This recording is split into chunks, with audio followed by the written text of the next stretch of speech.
live. Hello! Greetings and welcome to you, brave, wonderful people out there, our wonderful, wonderful viewers. It's I, Toronto's greatest supervillain and evil genius, Dr. Sherwatt, coming to you live on D20 Live on a Sunday! Og. Hell yes, we're playing ourselves another game of Dungeons & Dragons 5th edition, Tales from Evrand, our 6th and final episode of this arc here with the Intrepid Heroes. Say hi, Intrepid Heroes. Whoa. Whoa. Hello, heroes. All right, one of you got it. Awesome. Of course, going down our list here, we are joined by our fantastical adventures. Of course, we've got biggest of the mics, Large Michael, of the D20 Live fame, playing Matthias, our assassin. Miguel Grande. I want to Yes. Oh my God. Oh yeah, that happened over at Optimal Duo. Hi everyone, I'm Big Mike, also known in the Hispanic community as Miguel Grande. Today I am playing Matthias, the assassin rogue. I have a new item which is very spiffy, and thank you, Doc, for giving it to me as a gift. Oh, you're very welcome. For all my hard work.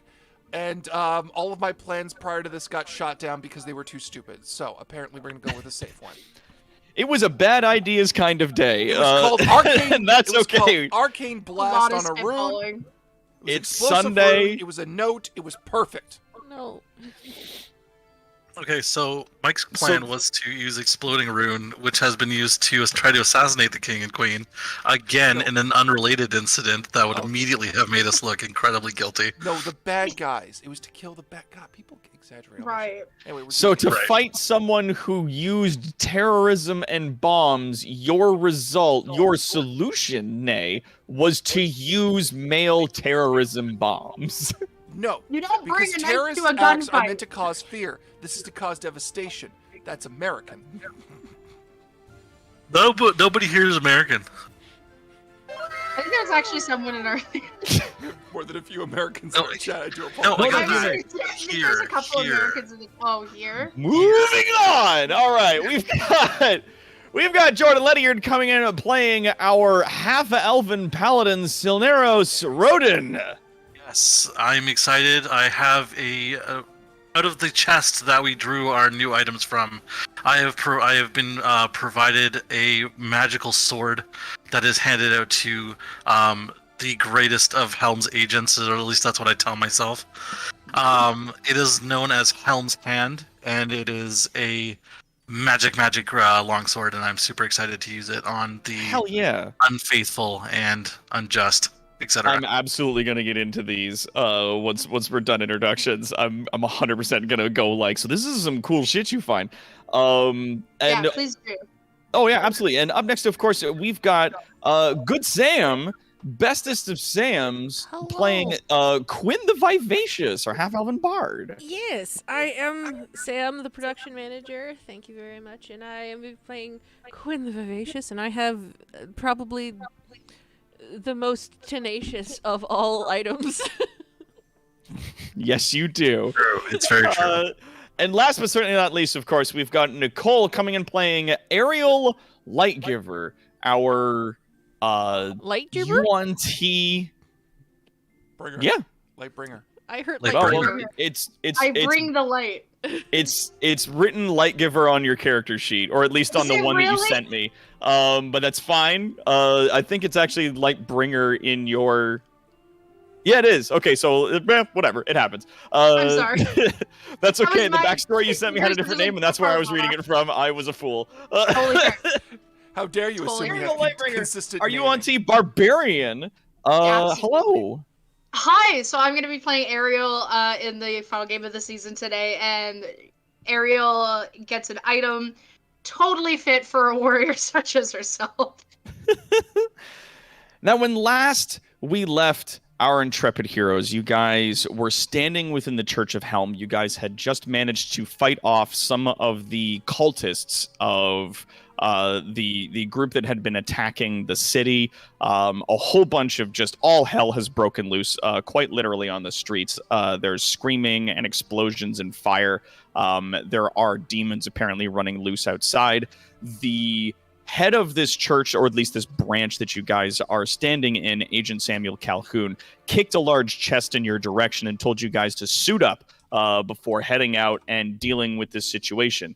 You also received reports that the king and queen were stricken ill, quote unquote, but it seems as though they've been taken captive by whoever has moved to take the city in a very violent and specific nature.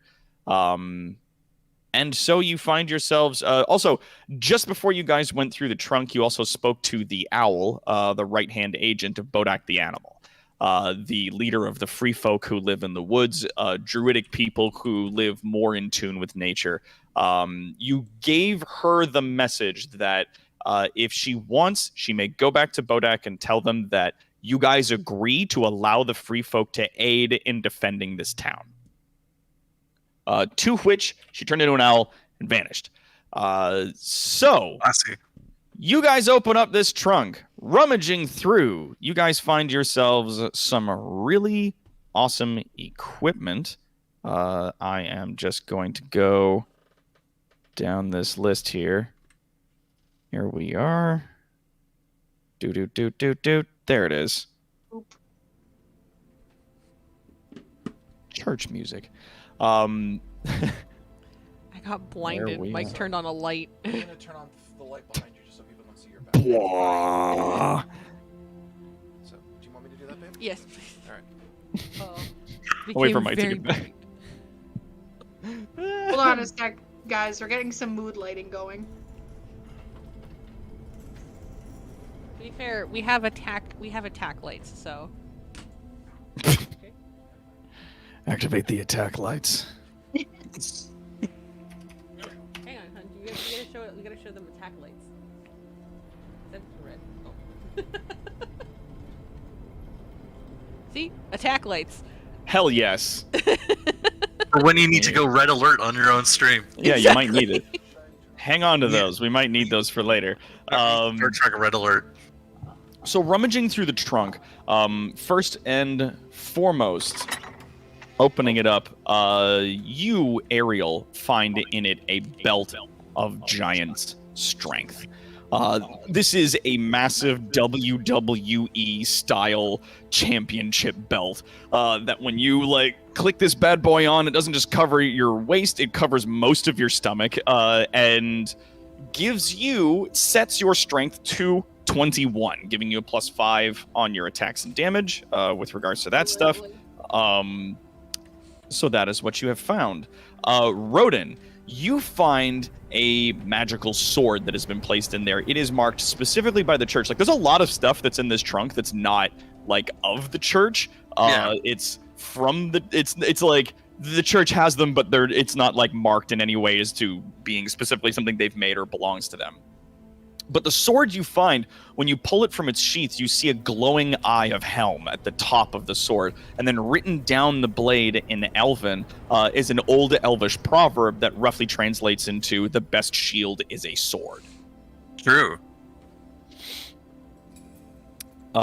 You can call this sword whatever you want. The only thing I wrote down for it was quote-unquote just the tip, and I feel like that's not a very good name for a sword, so it's, whatever you want to put down is your cool. I've chosen to name it Helm's Hand. Helm's Hand. Love it. Matthias, sort of pouring through, finds a black panther skin looking cloak that cool. shimmers and shifts as he sort of turns it over. This is a cloak of displacement.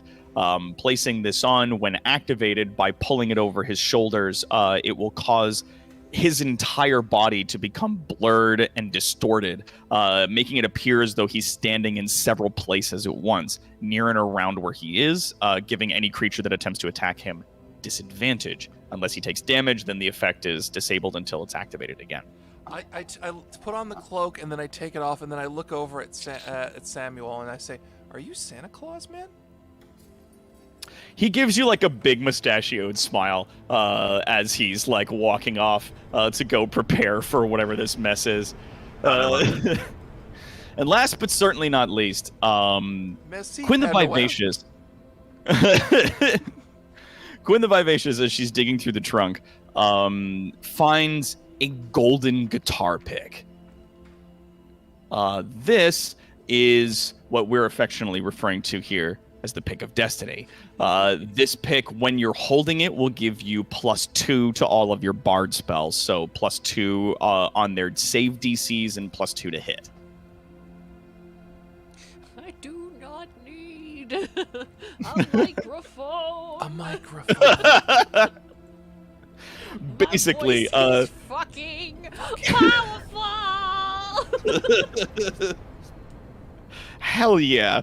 So yeah, when she picks up this pick, it's like this golden energy sort of rushes into her, and she feels that sort of like charismatic rush of being on stage in front of a screaming, cheering crowd. That power that comes from being in front of adoring fans numbered by the hundreds and thousands.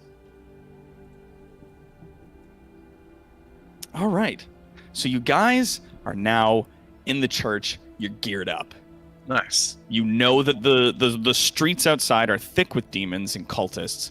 There's a number of people that are currently trying to fight them. You can hear the city guard making contact and attempting to fight some of these people off. And you know that the king and queen is in danger up in the palace. And you know that specifically Fargus has made a play at becoming the de facto ruler of this space. Not if we kill him first. You know, my brother Exactly. is evil. So what's your play? Well, Matthias puts his hand up. I know historically my plans have been terrible, and we have numerous times vetoed my choice use of explosives. Not like notoriously terrible though. Yeah. So I'm going to put a plan out there. It is vastly scaled down from the full idea I had, but it's good. We I'm listening. wear cultist robes. Okay. Quinn and I lie our way up till we get to the castle, and we sneak Okay. in. That's the plan. I mean, that's a good plan. Okay. It's concise. It has not many fail points. Mm-hmm. It's the material requirements are little. Mm-hmm. I don't know. I have actually Ariel, collected, do you think? collected enough robes that we could do this. I know. Yes, I've been We told. have, yes. Yeah. I'm down. I think that would be fun. Yeah. That is significantly better than bombing it. Okay. Yes, it is significantly better than bombing the city.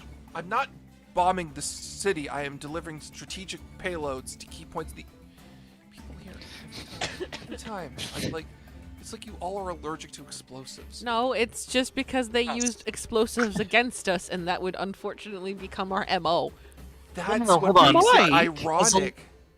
As a living person. terrorism. To be fair, that's already his People, MO. Mike. So does my sword. What's the difference? It's just No, bigger. as a living being, I am allergic to explosions. That is the case, yes. Yeah, yes. It's called a I like- tactical assault, but I'm not putting that out there today. I'm just offering the robes that I've killed people for. As He says as he trophies. puts it out there right now. Yeah, I know, right? Once again, trying just offhandedly. I love how I'm discussing tactical explosions and we have this whimsical music in the background. Oh, Matthias! Oh, Matthias. Oh, I got an Matthias. idea. No. I didn't mention explosives yet. You were. You were going to. You were Okay, well let's rope up. City's not gonna save itself. yeah. Yes. It's like the opening to Firefly. Are those grenades? Yeah, Captain says he doesn't want them. There is going to be a point in this mission, I imagine, when you're going to be like, boy, sure would be great if we had some grenades right about now. No, Matthias, we don't want an explosive payload. No! Oh my god. Sorry, I just thought about putting them on paper airplanes and just throwing them. I thought of that about 10 minutes ago, and I didn't want to put that out there because it's just as bad as shit that he comes up with. Yeah, Amazing. but now that plan's in my brain forever, and I always do have off-desk games. Thanks, guys. You are very welcome. We love you very much. Thank you. Put a little ball and throw it at somebody. This is ridiculous. And so, Steeling yourselves for combat and getting ready, you guys make your way out the doors of the church Ooh, big and metal into doors. What is this? the Church of streets. Vault 13? Wow. Yeah, basically. Okay. Oh yeah, everything's like on fire. I forgot. Yeah, Shit's on everything's fire, yo. Making your way out into the streets, you see that there is just fire and chaos in all directions. There is a number of people running and screaming. There are guards engaging with what appear to be other guards. As you guys are heading out the door, running up behind you, you see Agent Calhoun as he runs to meet you. We're going to move his picture up. Boop. He runs up into the open. Oh, yeah, I might want to scooch that over there, Sam. Whoop, there you go. He runs up behind you guys before you guys step out, looking at each of you and goes, "So these disguises might work for folks that don't know." And then he taps the center of his forehead and says, "If you're not wearing one of those symbols, the demons might attack you. Oh shit. That's how they're marking their folks from everyone else." Oh, the ropes still have those symbols on them, though, right? No, on The the robes forehead. still have the symbol, but the demonic possession that is taking over a lot of the cultists that you guys have also run into now via that symbol that they've inscribed, the rune on their forehead, is making it so effectively the demons don't randomly attack their own cultists. Okay, So the cultists' robes will work for everyone but the demons. The demons might still attack you. if we put those symbols on our heads, will we get, like, is that bad? Well, we're gonna get them chiseled in our skull because they're like branded in, right? I'd really rather not put a symbol on my forehead. They are painted on, but it is a symbol that makes it easier for folks to do things like possess you. I would love that. Yeah. What if we just Okay, kind of yeah. paint the symbol and not like enchant paint it, right? It's not like no, a symbol that No. The idea is that symbol, the symbol. that was what I'm saying. The symbol itself is what you know. makes you susceptible to the thing. So it's like the shape. Yeah. Fuck. I don't And know it's what not I'm the doing. symbol itself that they see that identifies you. It's the fact that you are filled with demonic energy that makes it so that the demons don't attack you. It's Or not like they like sense you. it's not like other Bill has an symbols that idea. we're not going to talk about on stream. what's yeah, up? Bill has You an know. idea. Go ahead, Ariel. So hear me out. We are wearing robes with hoods on them, right? Yeah. We only have to paint the bottom half of the symbol. The top half, the robe covers the top half. So they see the bottom half poking out and they go, "Oh yeah, okay. Moving on." I mean, that's so simple. There's no way that won't work. It's, yeah. I can And make then a... because the symbol's incomplete, there's nothing they can do. If they try to possess us, we go, "Ha ha." What's my disguise? Is that In that is moment, that a deception roll, Doc? Calhoun has pretty much left and is run Oh, off fuck. into the streets to go aid the city guard. Good luck, Dad. I Bonsoir, mean, Noel. Calhoun. He is wearing almost comically beefy gauntlets as he runs off into the streets. No, It's like they're arms anime in here. gauntlets. That's what they Okay, are. do we want me to He's make a gonna go hit deception? some people. Do we want me to make a He's gonna go deception punch roll some to put the symbol on people's foreheads in half? Yeah, try it. All right. Yeah. Yeah, you think you got it. Mhm. You've drawn the bottom half of the symbol. Like, you It's know, you've seen it a few times. You're like, yeah, it goes, and then and then one of these, and you do, yeah, okay, yeah. And then you, like, quickly draw that in using a kit that you've got on hand. You quickly, like, paint that on, pull everyone's hoods over, and you're ready to roll.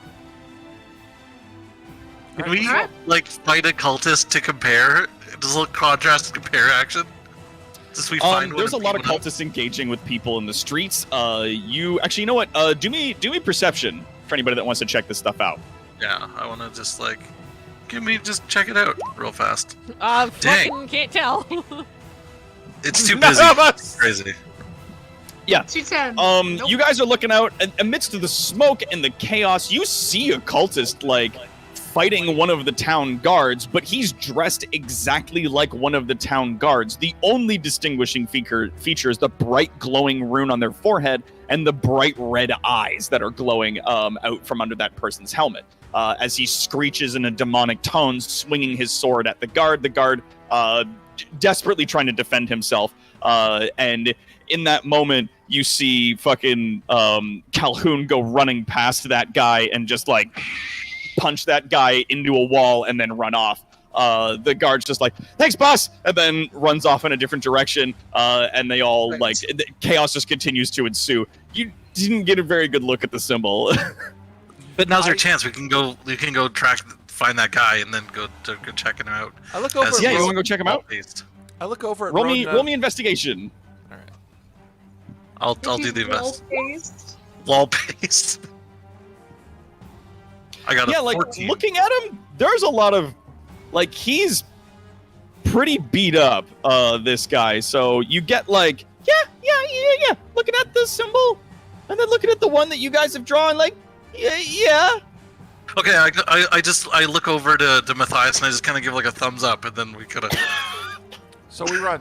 As we're going by, I'm running alongside Roan. Yo, your church is low-key really fucking cool, and I need you to know that's a compliment. Yeah, we're hiring. You know. I watched an old man punch a cultist in the face so hard he died. This church is awesome. This church is real fucking cool. We're hiring. Just saying.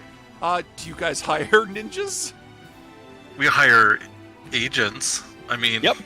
You specifically know that a height in like stealth and stuff like that is something the church absolutely loves and accepts. Okay, so quick question then, as we're running along, like, what's your stance on like people who are LGBTQ+? Because if you hate them, I'm out. You know, I'm not gonna walk backwards into that kind of stuff. The Church of Helm straight up does not care what it is you do in your private time, as long as it's consensual and it doesn't put any innocent people in danger. Thank you. Okay. I didn't know how to answer that question. Well, that's why I was like, I'm just gonna jump in on this one. Thank you. Yeah. Church of Helm is just keep innocent people safe. Okay. Yeah, Yes. that's like the base thing, and they have a network of paladins and spies that they use to do that. I was gonna say I don't know. It's never come up before. I don't know. We'll have to ask Dad later. I So, love to see the look on Calhoun's face where I'm like, I want to join. He goes, oh no, not you. running Well, down the streets. Probably just keep an eye on you. So what I'm going to do is that we're just going to narrate a few scenarios that you guys run into on your way to the palace. Sounds good. You guys can then give me skill checks to sort of, and then describe to me how you use those skills to try and save those people or to try and deal with certain problems that you guys are going to be running into. And we'll go from there. So first and foremost, you see running into the street a mob of peasants being chased by a few cultists. These people are wearing armor and carrying weapons of the town guard. But of course, as per usual, you can see the bright red glowing sigil on their forehead and their burning red eyes as they chase after these people. Some of them have smoke and embers billowing out of their mouth as they're chasing after them. Stopping to engage these guys runs the risk of you guys taking damage and or using up certain abilities that are like per day use. Mm-hmm. Well, You do have the option to just duck into a dark alleyway or stick to one side of the street until they pass and then continue. No, we. my hands are pretty tight on this one, so. Ariel draws her axe. All right, so what are you guys going to roll to engage, and who's engaging? I'll engage. I'm gonna roll strength, but I will not use any rage damage. That's okay. Yeah, if you just want to if you want to roll athletics and then just be like, I engage them straight on, then that's cool. If you want to use like another skill, like for example, Sam, if you want to use, say, like perform to be like, I'm gonna try to, I don't know, coax the peasants away from them or distract the guards in some fashion, then like that's a way that you can try to roll that out. Yeah, I'll probably do that. Dope. Yeah, so everybody give me a skill check and then tell me how it is you would like to use that skill to assist. Bam! Performance of 22. Ah, fuck. I used too many really good rolls.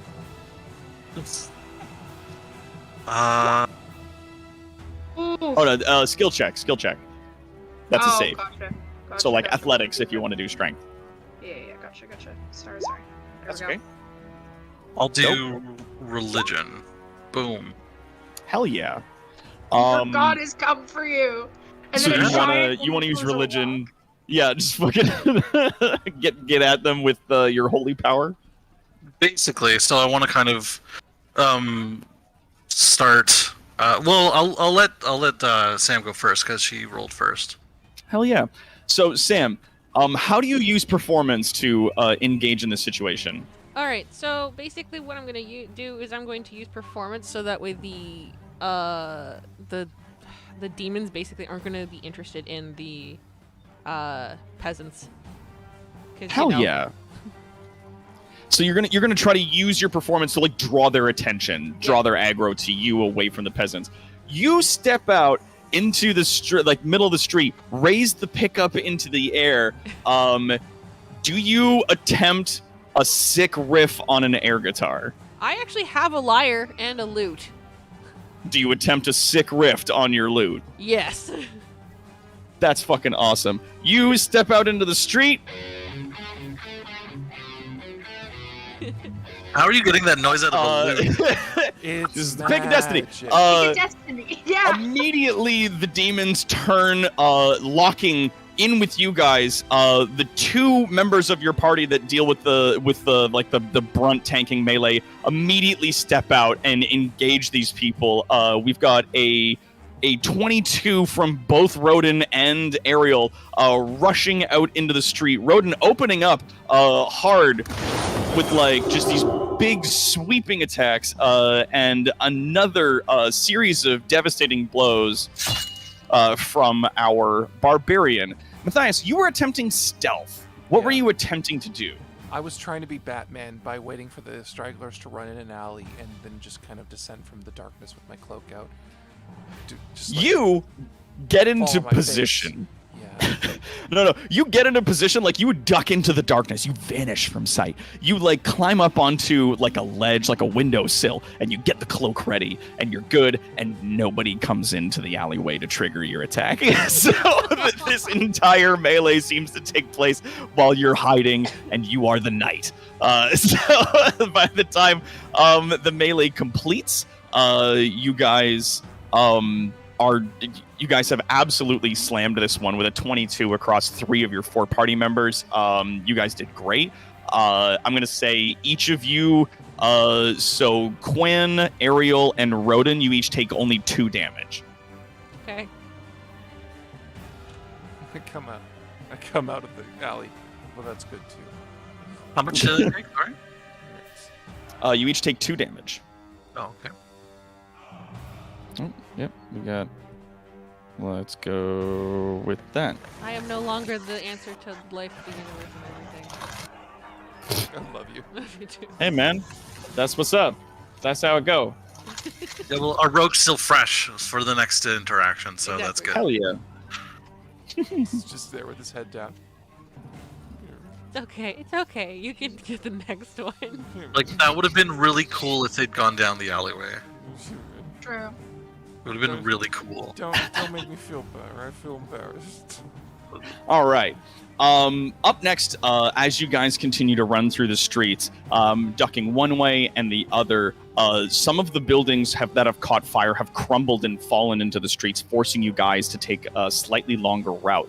As you guys are actually moving in past one of the guard outposts, you see a bunch of the guards currently engaged with some of the cultists. Again, you do have the option to simply leave it to the town guard and continue on your mission, or to try and engage with the cultists that are here to lend them assistance. What are we feeling? I am engaging. I pull out my axe. Okay, I'm gonna try stealth again. Hoping for. All right, so you guys give me a skill check and tell me how you want to engage. Oh, fuck yeah. Nice. Well, Mike is the knight now. It's like Predator over here. Fucking want some candy? Like, fuck! The guy gets, like, fucking bullied. Like, Woo! And so oh my god. I'm going to use perception to make sure that the guards aren't getting flanked or anything like that. Absolutely, yeah, roll me. Yeah. Jesus Christ, you guys are killing it. Yay! Oh my god. That is fantastic. Better be. All right, so immediately as you guys see these guys, before anyone else in the party can like make a decision of like, are we going to help them out, Matthias immediately disappears into nothing and vanishes. And you're like, what the fuck? And then leaping down from one of the roofs with his cloak out, a la Batman, just comes. What do you shout anything as you immediately enter this group? A part of me wants to yell something stupid, but Matthias beefed it last time. So it's kind of funnier to me that he's just like really mad and just doesn't say anything and just murders everything he can in the middle of it. Can you decapitate one so I can yell out, decapitation? Yes, I can do that. Oh, absolutely. With a critical success, a fucking 30 in stealth, leaping down from the roof, landing in the middle of this group, Matthias draws the rapier and dagger, immediately opens up on some of the local cultists that are immediately around him, opening up their group and giving everybody else an amazing opportunity to run in and just start crushing people. Once again, Rodin doing a really good job of just like spotting to make sure that nobody's being flanked, that everybody's doing like the right thing tactically, making sure that everybody's in position, calling shots and keeping people covered. Nicole, once again, Ariel is absolutely crushing it. Just smashing people, sometimes hitting them with like the blunt end of the axe, just like heavy smash onto somebody just to see what that sounds and feels like. Truly, it feels pretty good. And once again, of course, we've got Quinn the Vivacious just absolutely killing it on the guitar, just on the lute, just like absolutely slaying it in the back there, having an amazing time with that. This is like the best PR ever. Yeah. And as you're shredding it, once again, like definitely gets the demon's attention more than anybody else. And you manage to like use that to your advantage. You guys once again clear this. Normally in this particular situation, you guys would be taking another 5 damage for engaging with these guys, despite your high rolls. You're not wasting any resources, but you would normally be taking some high damage, except for just when things look like they might be taking a turn against you, leaping out from one of the alleyways is a number of goblins being led by Roxo, the rock and roll goblin. He comes flying off into the group. Hey! Looks like you guys are having a party out here! What's up? Flying out of the alleyway with a group of the other goblins, you see Fibge and Spamsh also running out, wearing little helmets and carrying little swords, as though they were inducted into the city guard or deputized in like a last moment. They come running out and start stabbing people in the ankles. As the cultists go down, you see Roxo like sort of tip up his weird purple hat at you guys, and he's like, "Hey, so cool to see you guys again. Are you guys having a good time? You okay?" Yeah. These are my children and I love them. Do you guys need water? I think I might have some water around here somewhere. You guys stay hydrated, right? You gotta always stay hydrated. That would be great. Do you have like a little canteen or bottle or something? Out of his unitard, he pulls a water skin. Warm? Because I don't want it if it's warm. It's a little goblin body temperature. I have a little sip to be polite, but I'm thoroughly grossed out now. It's surprisingly refreshing. It's very clean, refreshing water. He's just like, yeah, man, gotta stay hydrated. You always gotta stay hydrated, man. You don't want to get dehydrated when you're partying. Of course, for sure. Like, lean forward and give him a little pat on the head, and I'm like, thank you for helping us. Please continue to keep people safe, okay? And he gives you like a little hail and horns with his hands. He's like, yeah, baby, anytime. All you gotta do is right, you know? Gotta stay cool. And then like immediately switches from his like recovering addict, very chill self back into his rocker, and he's just like, "Ow!" and like runs off into the street with the other goblins as they run off to go assist other people. Can I do something really quickly? Yeah, what's up? Just before Roxa runs off, I want to cast Bless on him and the other goblins. Fuck yeah, dude. You cast yourself a blessed spell on them as they run off into the street. Good luck, boys. Do God's work. Or do Helm's work. Out here doing God's work. All right. Good luck, boys. So awesome. Sorry, I love those goblins so much. I'm so happy you guys were so nice to them. Every time I see those goblins, I just like, my heart is just like so happy. Continuing to run through the streets, you guys are now getting into the uptown area where a lot of the nobles are. You see less and less and less of the cultists, but you are now seeing more demons as you guys are running up here.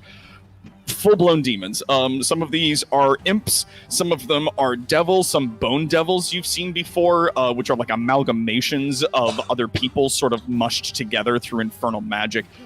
Seeing, in some cases, larger creatures. Rounding one of the corners, you come face to face with one of the squares that you guys remember standing in, the large tree in the center of the square, sort of noting where that board was where you first found Matthias's papers to go and decide to pick him up. Rounding the corner, facing you, is a demon that is somewhere between 2 and 3 stories tall. This thing steps around the corner, huge ram horns on the sides of its head, massive burning embers for eyes as it turns and levels its gaze at you. Around its feet are a number of these large demons sort of moving as a mass underneath it. As it turns and faces you, it lets out a terrifying roar. As it makes a motion to move towards you, from your right, down one of the streets, you hear another set of footsteps and a bellowing roar moving towards you.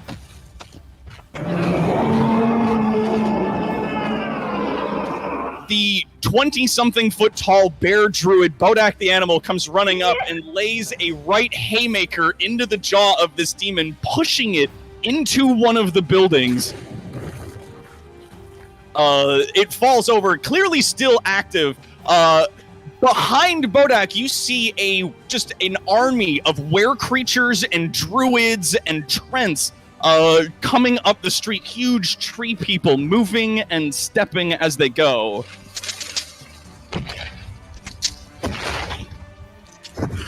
God, I know which army I want to be part of.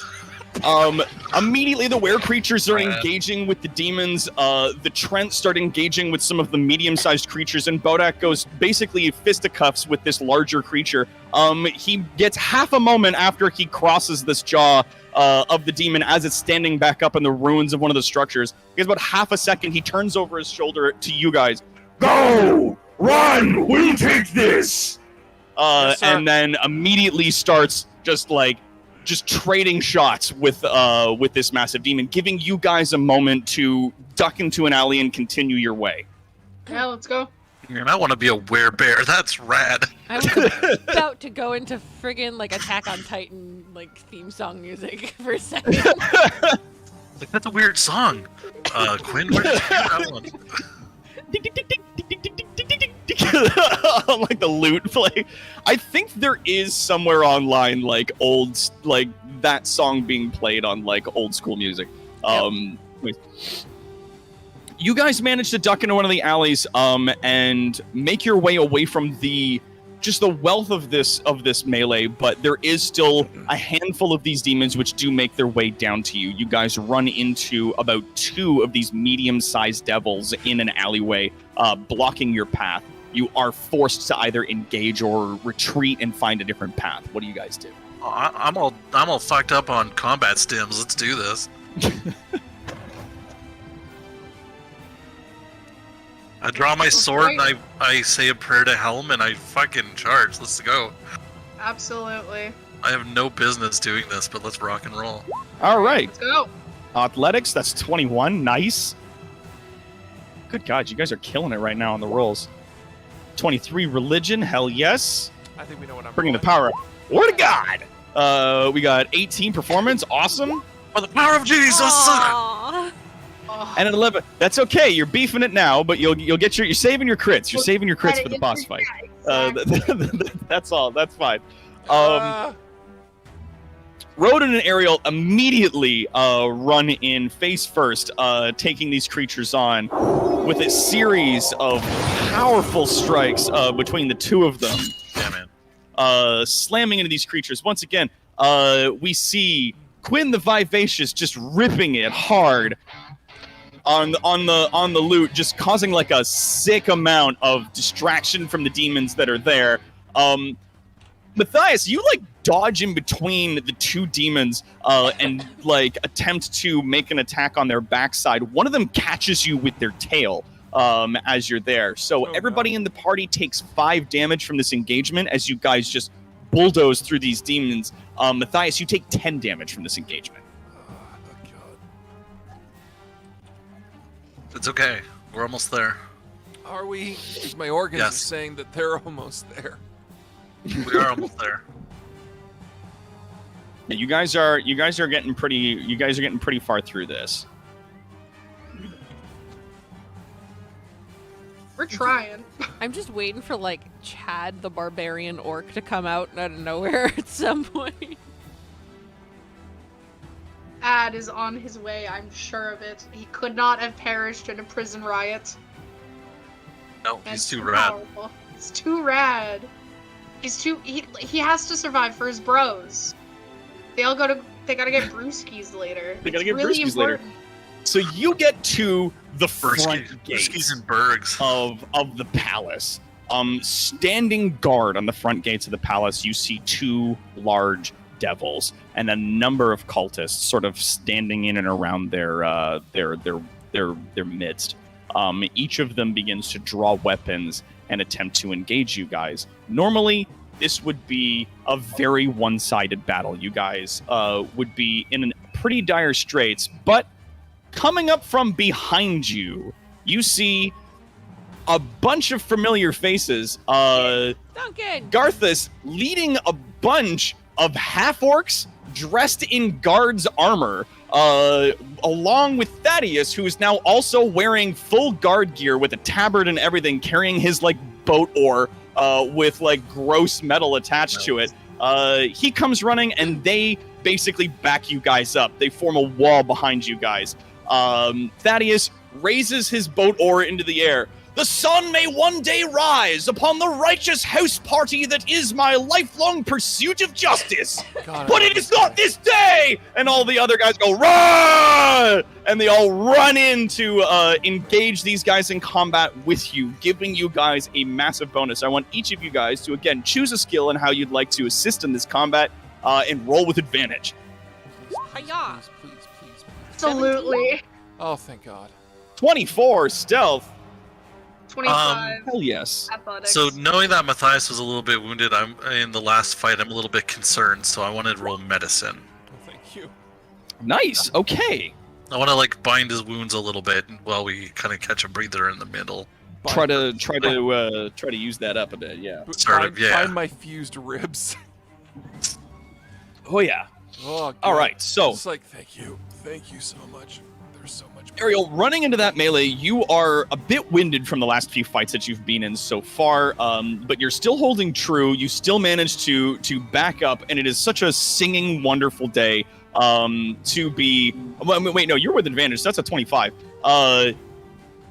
It is just like the old days, walking around the wasteland with your bros, saving people, hunting monsters, family business. You guys are having an amazing time, and it's just like the old days.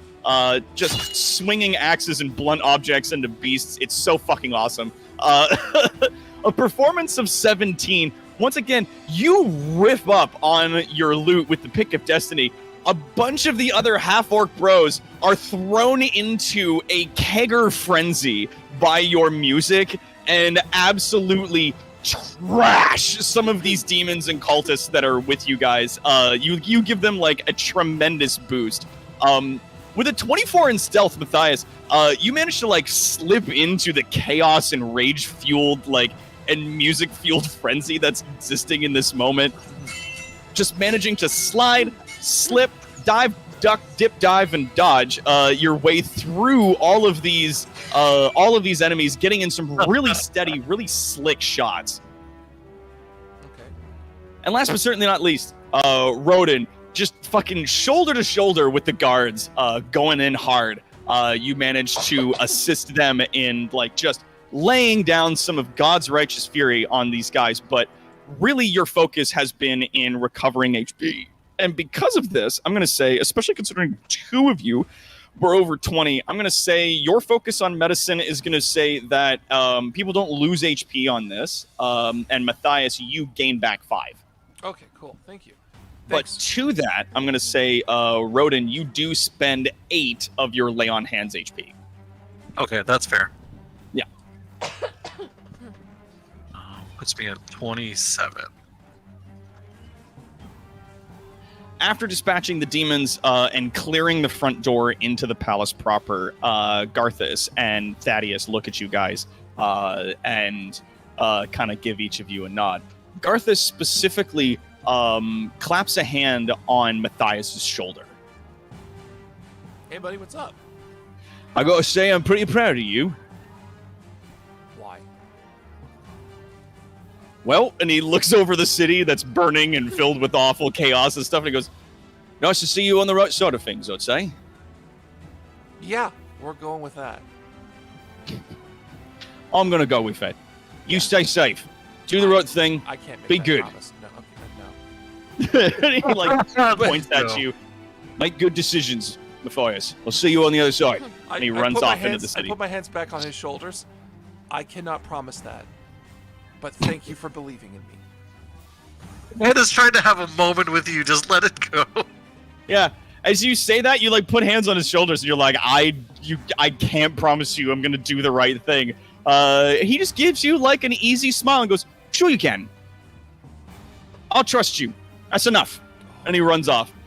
Oh no! Oh. It's just Quinn just looks over at Matthias and is like, "Oh man, you made a friend." I wasn't trying to! Oh. I really And he wasn't! called you by your name. So I'm not trying Thaddeus- to be attached to people. Thaddeus looks at you guys with the other orcs. They're all still like chest bumping each other and headbutting each other in like camaraderous kind of kegger kind of way. He looks specifically to Ariel and says, "It has been so truly wonderful to fight alongside you again today. My chest swells with righteous party-like fury." And I look at him and I'm like, we will party once again, my friend. And I start heading the other direction while giving him a big old fucking fist in the air. He like fucking fist pounds you and it's awesome. He and the rest of the orc bros look at Quinn and say, "You are heartily the most bodacious of babes, and you may play at any of our keggers going forward." Thanks. I feel very, very honored. Very well, they all like start hyping themselves up, like, you know, fucking beating their chests again and chanting stuff like "eat trash, beat trash," and start running off into the street. And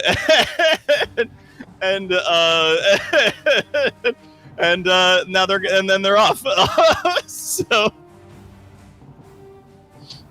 I think the city's gonna be just fine. I think the city's gonna be just fine. Yeah, it looks like the half-orc bros have taken up a permanent job as guards of the city, at least for now. We'll see how long that sticks for. And they have run off into the city. You guys now find yourselves at the gates of the palace. All right, well, it's not going to be that easy that we can walk in, so someone's going to have to bluff it really well. And it's like you're saying that it's locked or that it's just. Because, like, I'll just hit it. Is it The locked? gate, like the massive doors are actually slightly ajar. They're like open just a little bit. Well, that's. I don't even have to hit it. I swing the door open. Yeah, you fling this fucking door open. And march into what is the throne room, leaving the sounds of the city's chaos behind you. Now I'm like a little scared. It's like, that was Oh, yeah. too easy. I am frightened. Yeah. I opened the door and the music stopped. Oh lord. Let's see, is this kind of what we want here? Come on, baby. There we go. Come on, baby.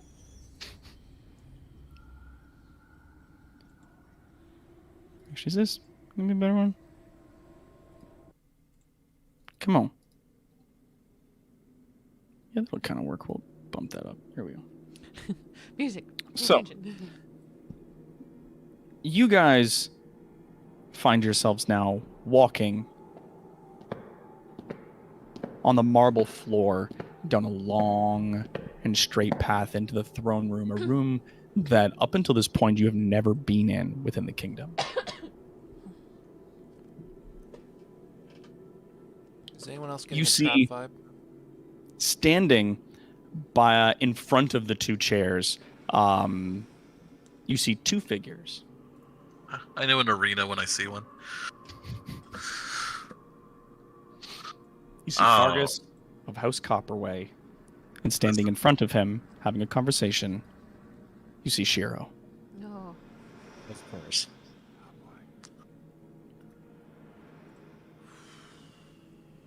Okay. Ow, Winnie. Just off to one side, as you guys approach them in the darkness here, the orange light of the city's chaos illuminating through some of the windows. All the torches in this room seem to be unlit. To one side, you do see two large red crystals. Encased inside of them are the king and queen. Oh. All right, As you Shiro. approach, Sorry. Yeah. Fargus turns to face you guys. Shiro also turns to face you, but takes about 2 to 3 steps back and leans against a nearby statue. Fargus addresses the group. At last, you've arrived. His face paints a picture of almost hopeful joy as his eyes eventually land on Quinn. Sister, you still have a moment to do the right thing.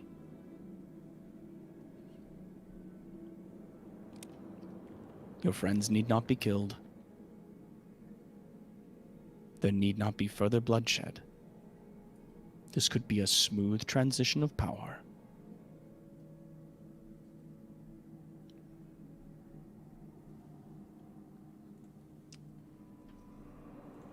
You're right, it could. It could be a very, very easy thing for you to do, Fargus, of just giving up and letting the authorities handle the rest of it. I allowed the authorities to handle this before. And look where it has led us. To you making a coup? That's a He eyes and shakes his fantastic head. plan, Fargus. All of the parts of this world's history, every moment has led from power being handed from one set of hands to another, and is very rarely done peacefully. Our place in this world is only ever always achieved through bloodshed. We were both tools for a greater power once. We can end that now, you and me, right now. It can be finished. Lay down your life, and everyone else lives.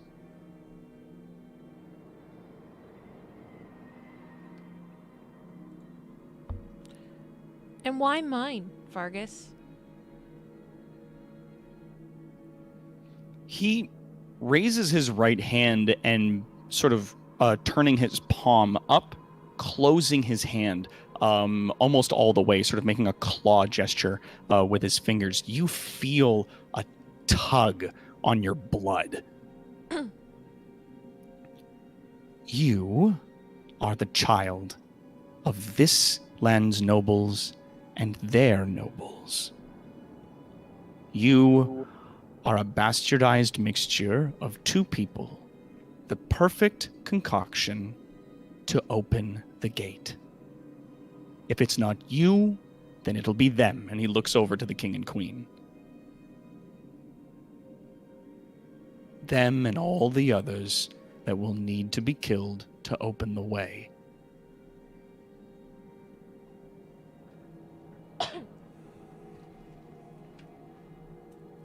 Or you could stop.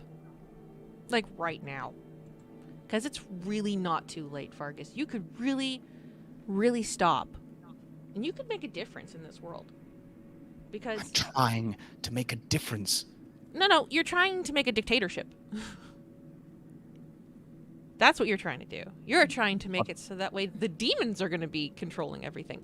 Fargus, where is the brother that taught me how to play catch when I was 4? Where is the brother that stood up for me against every other person, every other child that thought that I was just the worst? Right? Where is the brother that helped me escape this? Where is he? He takes just a small step before you. You see his face looks genuinely sad in that.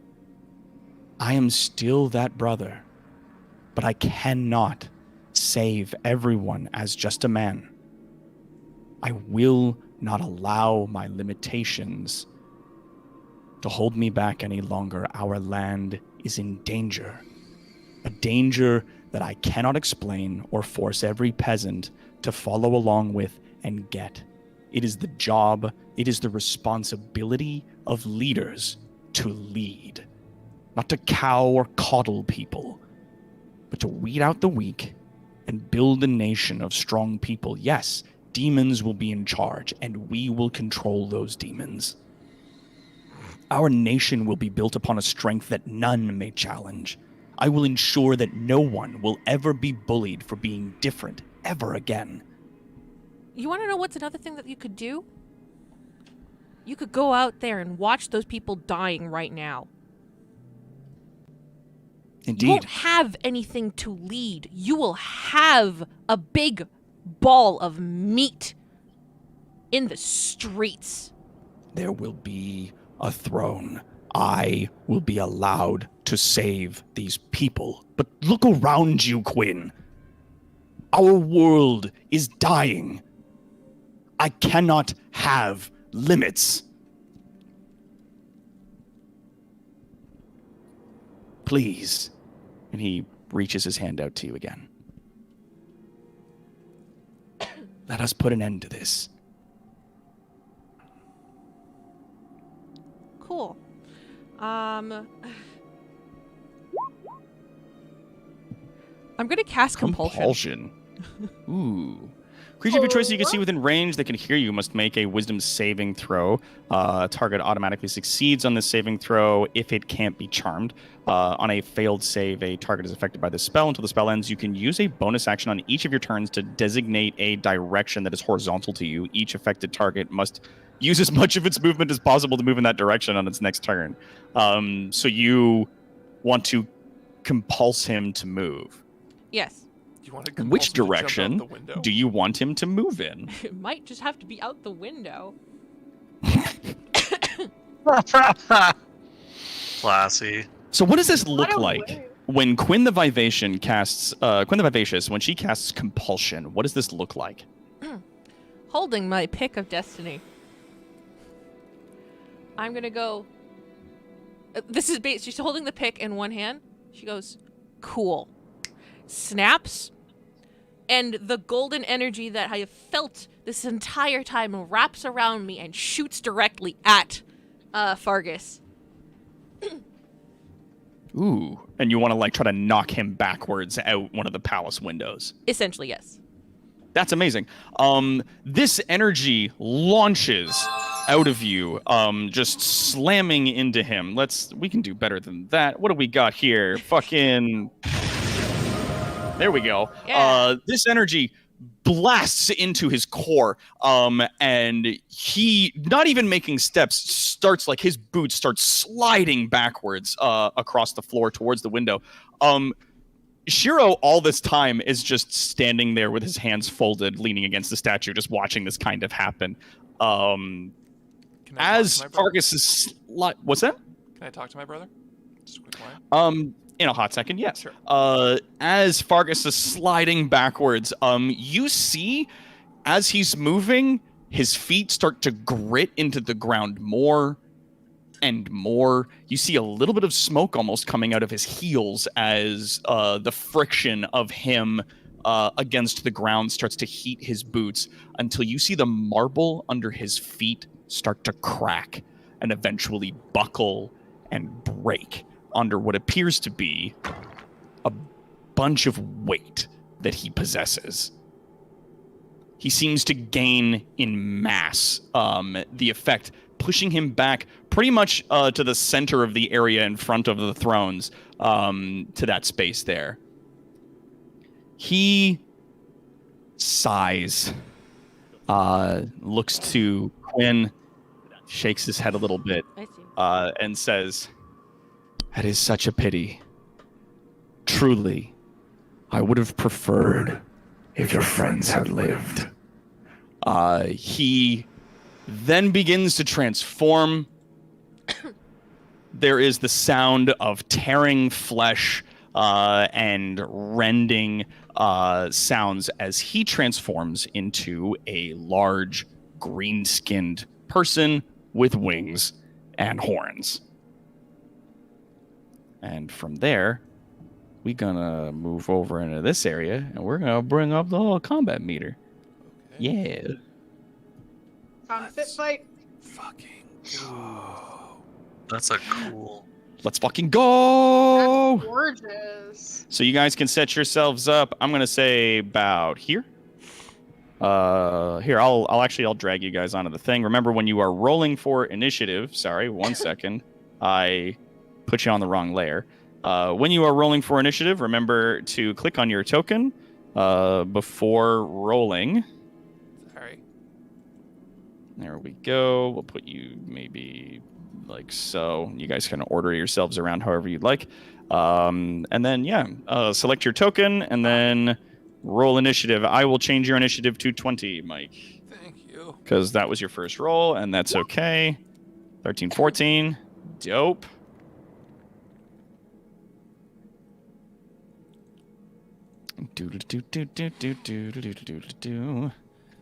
We're just gonna pop that out there. Put that over there. And we're gonna pop this out. Put that over there. And do apologize for the wait there, folks. No All worries, right. man. Pop this Doing out. We're good. gonna put that over there. 3 seconds. Thank you. And with that, I'm also going to say, as we're rolling our initiative, I'm going to select that, and he's going to go like so. Does that work? It does. Dope. And beep, bop. And that also works. Awesome.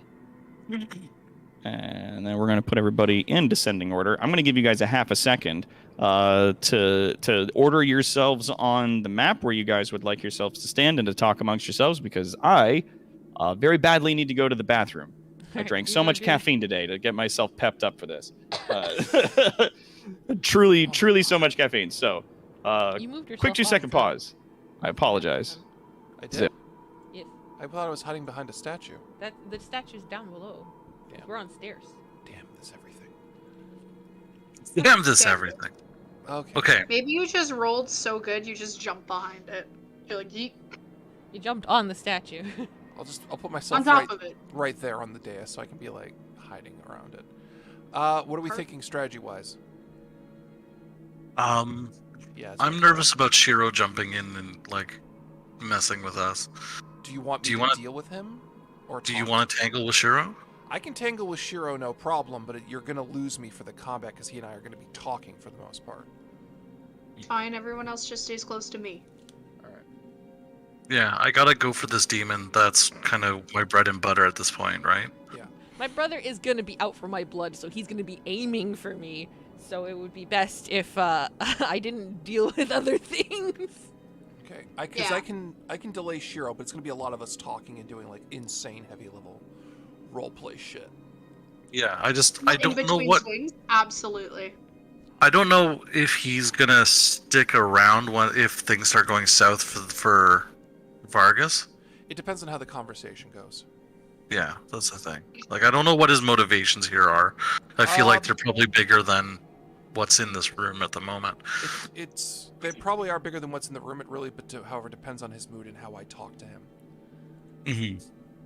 Aw, can you baby him? Do you have to like woo at him so that No, he it's doesn't... it's more like I gotta. It's a brother thing, and I say that as an actual only child in real life. It's like it's a. Actually, I'm the only one in this chat that doesn't have a sibling. Jesus. Yep. Yeah. Yeah, no, I plan on just punching the shit out of this demon. This sounds like a great story that I can tell next time I get to go out for drinks with my, my half-orc bros. Half-orc bros. My bros. My My bros. bros. Okay. Truly, And my they're gonna friends. give me a brewski. Truly, my friends, we have found most righteous of answers. And I'm back. Nice. Most righteous of answers being this sword that I found on the ground. Welcome back. Hey, what's up? All right. And so we find ourselves in this combat. Top of the round, of course. We got our boy Matthias. What are you getting up to?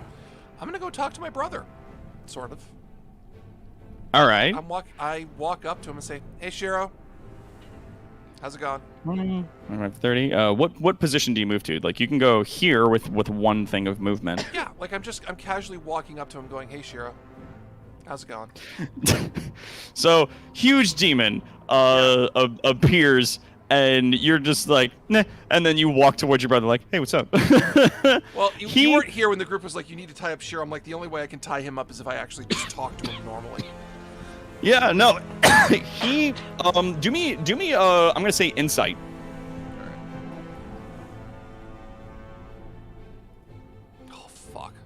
Oh fuck!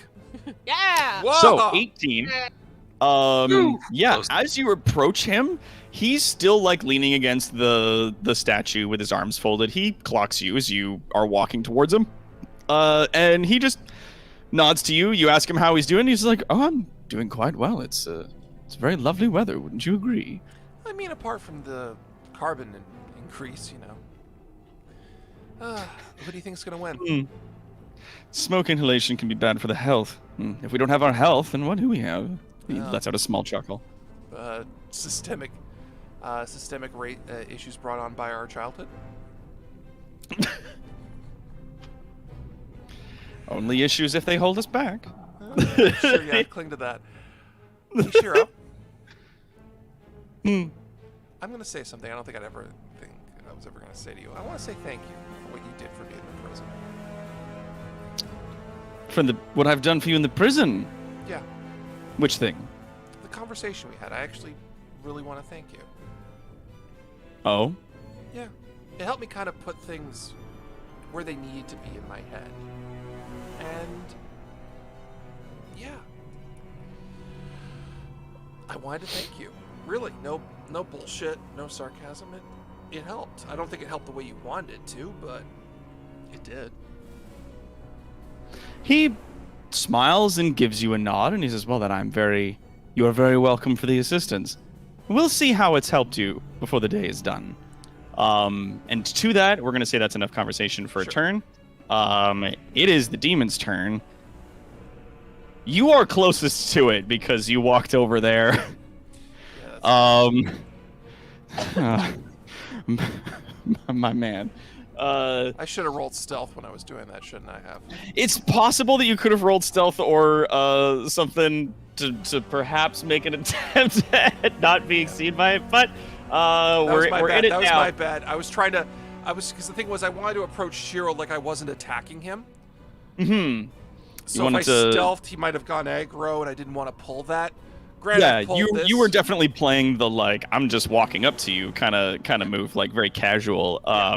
And when Fargus finishes transforming into this truly horrific monster, he turns and makes like just at the closest creature that's to him, which is you, makes his attack with a gigantic fucking infernal great axe that's in his hand. Yeah. He is attacking with disadvantage though because you are wearing your cloak. Is your cloak active? Yes, God, yes. I'm not that dumb. Okay. Because I'm like, I want to approach Shiro very casually, like, did you not have your cloak on? I had kind it on. of situation. I had it on. Okay, so does a 13 hit you? Please. I gotta flip to that tab. Your AC is 15. Oh, thank God. Yeah, no, So it doesn't hit you. Okay, cool. It swings at you again. It gets 3 attacks per turn. Does a 15 hit you? That ties my armor class. So Meeting the DC does mean a success. Unfortunately, you have to meet or exceed a DC. It slams into you with a massive flaming axe. It deals 24 slashing damage. I'm gonna die. I just went down to 2 HP. You are down to 2 HP. Mother of God. In that moment, let's have a look here. It then attempts to hit you with a claw. With a claw, does a 12 hit you? No. It swings, and wrong sound. Misses. There we go. That is the miss sound. It swings hard at you after hitting you with the axe. Swings, misses. Its hand slams into the ground, turning up some of the marble. That is its turn. Ariel, you are up. Help. I'm going to move forward with that. So, I can move 8 squares, so I can end up like here. Yeah. Yeah, you can move there. Well, I let out a massive roar to try and like outroar him. Fuck yeah. And I'm raging, and I'm just going at him with my 2 battle axes to start, or my like double-handed battle axe specifically. Sorry. Forget you can attack twice. Oh, absolutely. Yeah, I'm aware. Does a what? 21 hit him? A 21 hits him, and that's straight up 10 damage on that first hit. Wham! With your axe, we're gonna take that, and you should have a second attack. Oh, absolutely does. Yeah, that 22 hits him. Ooh! And that's a 22, and that's 13 damage on the second attack. Wham! You're getting hard in on it. Beat up, boop, bop, boop, boop, bop, boop. Oh, but your weapon is your axe magical? It is not. Okay. She's just that strong. You are very strong. You are noticing though as you're like slamming into it over and over with this with your axe here, that you're like as you're hitting it, like you're definitely doing damage, but God, you got to put on a lot of pepper in order to get through this thing's hide.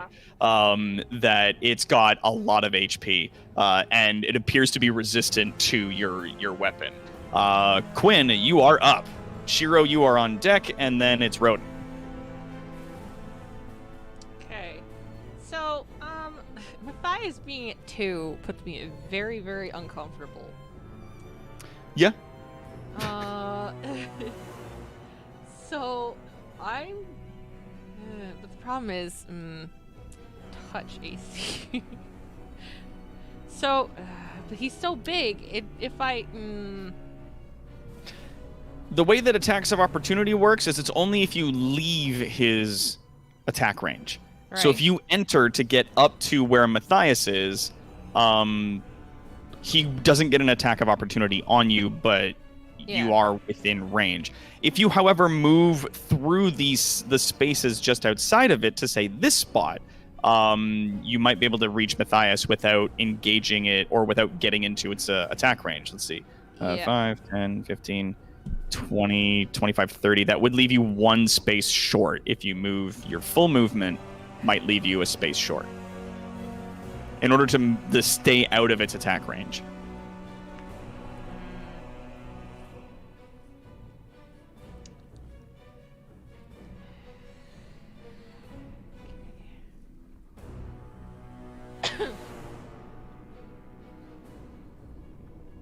Fuck. Alright.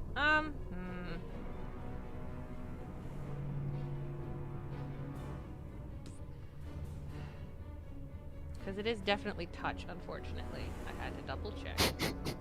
Yeah, it's a touch cast spell. Shitty.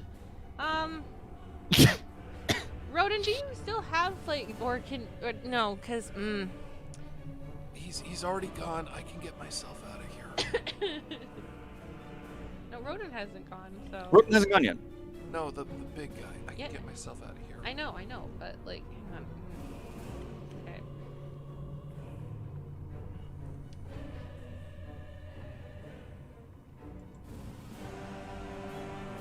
Okay, so my conundrum is either I go and try and save Matthias, but I won't make it.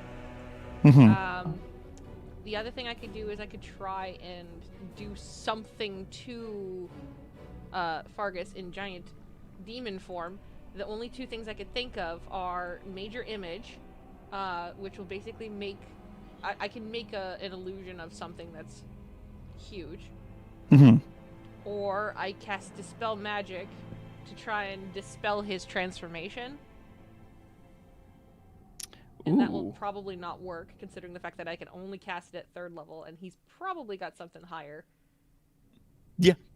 Well, the thing is, if you cast it at 3rd level, Yeah. you can target a spell at 3rd level or lower, which is automatically dispelled. If you're Yeah. targeting something at higher, then it becomes an Arcana check. Yeah. In which case, then there's no guarantee that you'll be able to dispel whatever it is that he's doing, because the DC gets higher depending on the strength of the spell that he's using, and there's additives if you don't know the spell that you're targeting. Mm-hmm. So, or I can try and ask Shiro to friggin' help. Ooh. Convince Shiro to help. What do you think, guys? What do you think, chat? Yeah. Yeah, Yeah, I was it's gonna worth a say, I shot. think it's worth a shot. Jordan in the chat. He's not dead yet. Bromo Nubs descends from the rafters, a knife in each hand.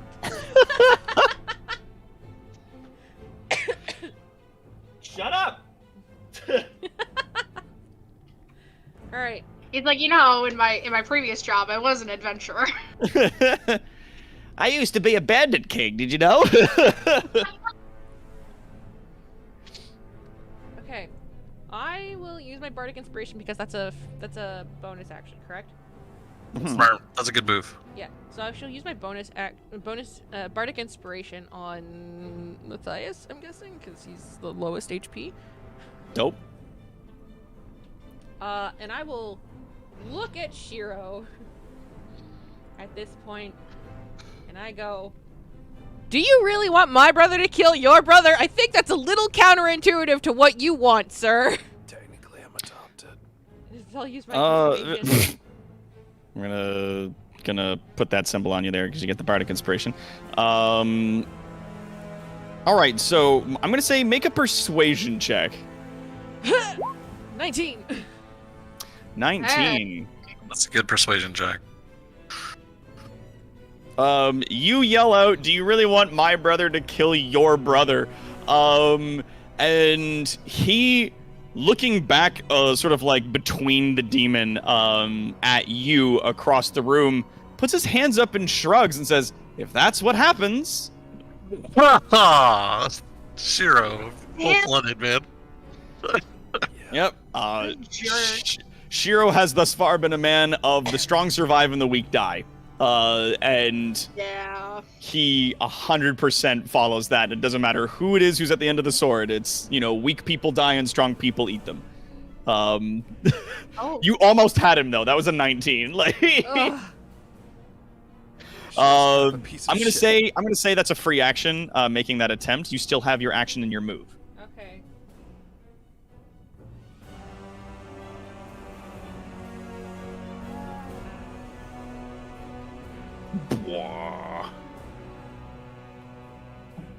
Good question. All right, you know what? I will cast Major Image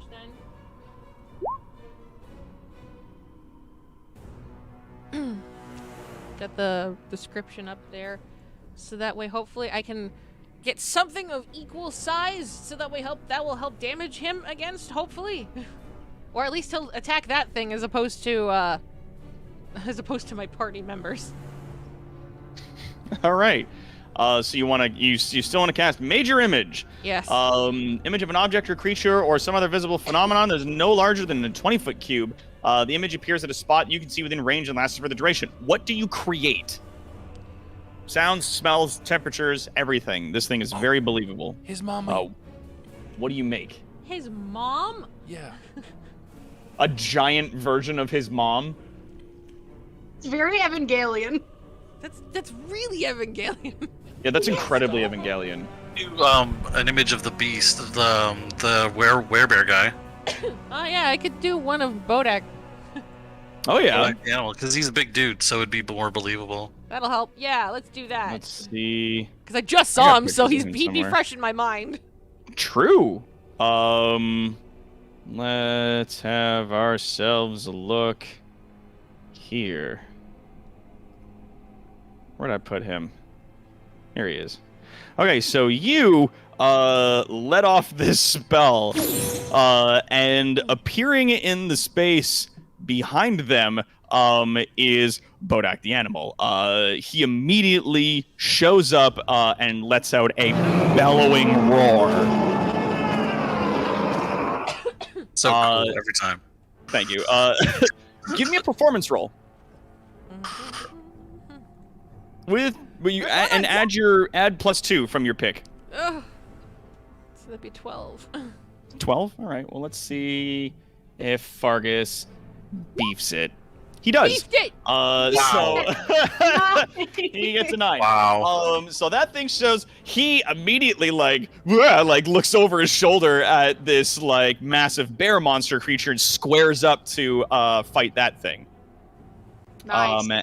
You still have movement left in your turn if you would like to make use of that. I will make my movement useful so that way I'm out of his attack range and making my way over towards Matthias. So, hang on. 5, 10, 15, 20, 25, 30. I guess I'm like right there then, right? So That on the other side of Could the put you statue. there. Yeah, that's like on the edge of the sort of like The raised circle. Platform. pedestal. I'm gonna say pedestal. Yeah. Yeah. Right, because I All want right, to so be that's out two of on the edge there. attack range from him so that way he's not paying attention to me. Perfect. I'm made of spun All glass right. and hopes and dreams. I am made of hot sugar, sir. All right, so that is your turn. Shiro's up. Shiro, while all of this chaos is unfolding, you summon in Bodak the animal, and in this like great big puff of like magic and steam, and he like rises up and roars. For all of this that's happening, you see Shiro smile and is like, like gives like a little clap at the at everything that's going on. And Rodin, it is your turn now. So seeing this demon be summoned, or like born of this man, I see everything that my church is against, and I scream, "Your fight is with me, demon!" And I run up beside Hell Ariel, yeah. and I'm going Face to me, demon! fight is with me. Fuck yeah, And I dude. want to take us, and I pull out Helm's hand, and I roll it in my fist, kind of like a once-over sort of thing, and I just kind of square it up into my palm, Fuck and yeah. I take a swing with Helm's hand. And Oh, fuck yeah, 24. And that's dueling style, plus slashing. yeah, so that would be 6 total. 6 plus, yeah, so it's 2 plus 2, so 6 damage altogether. You But roll this then- weapon over, bring it across. Wow. As a bonus action, sorry to interrupt. Oh yeah, no, that's okay. I just want to do a quick descriptor. You yeah. see that with your magic blade, the flesh of this demon's parting much easier. Yes. Demons have no place in this plane. And so the next, I'm going to cast Searing Smite. Okay. So the next time I hit a creature with a melee weapon during this spell's duration, because it's a bonus action to cast, your weapon flares with white hot intensity. The attack deals an extra 1d6 fire damage and causes the target to ignite into flames. So, Oh, dope. 1d6. Fuck yeah, dude. 4 extra damage. At the start of the demon's turn, until the spell ends, which is up to a minute, he must make a Constitution saving throw, which I imagine he's going to rock. On a failed throw, he takes extra fire damage. Fire damage. Oh yeah, so he's on fire now. Yes. You lit his ass up with this sword. Yes. And yeah, so you see just holy fire start like streaking across his body. He lets out a demonic shriek. And yeah, on his turn, he has to make a Constitution saving throw to attempt to sort of put that fire out, or he just keeps taking fire damage. While he's on fire, you said he takes disadvantage on attacking? No, he would just be on fire. He can actually take a turn to put it out, I believe. Let me just go back to my spells. Yeah, it's real fast. Constitution to either like shrug it, or he needs to waste an entire turn putting himself out. On his turn, he must make a Constitution saving throw. On a failed save, he takes 1d6. On a successful save, the spell ends. Oh, well, there you go. Oh, because it's a spell, right? Because it's a debuff that involves fire. Yeah. All right, cool. Is there anything else you want to do with your turn? No, that would be it. All right, go. I moved, attacked, bonus. I think I'm good. Matthias, you are up, and then it's the demon, and then Ariel. Okay. All right. I'm in pain. More than I should Help. be. Does this count as flanking for the purposes of a sneak attack? Yes. Cool. This creature is absolutely on all fucking sides covered by you guys. Cool. I am going to attack him. Sure about that? 25. Okay. He's pretty sure. 25 to hit absolutely hits. That's 6 piercing. Add your sneak attack damage. Snick, wah, assassin. Fuck. Oh. So altogether, that is 24 damage. And I will take my my action, my bonus action to stealth and crawl off of the dais. And I am going. Nice. Just slumping down the side of it. With stealthing in that manner, you do need to find a way to break line of sight with the creature that you're attempting to hide from. That's cool. Either by I using go- like a smoke, or I go. you want to dive over there? I go. All right. I Now go you here can and use I your fall bonus. off. You can use your bonus to disengage, so that you don't take an attack of opportunity, or you can try to do, because like your stealth or disengaging is your bonus action. You got to pick one. I'm gonna disengage and fall off the edge here. All right, dope. You take 5 damage. I'm kidding.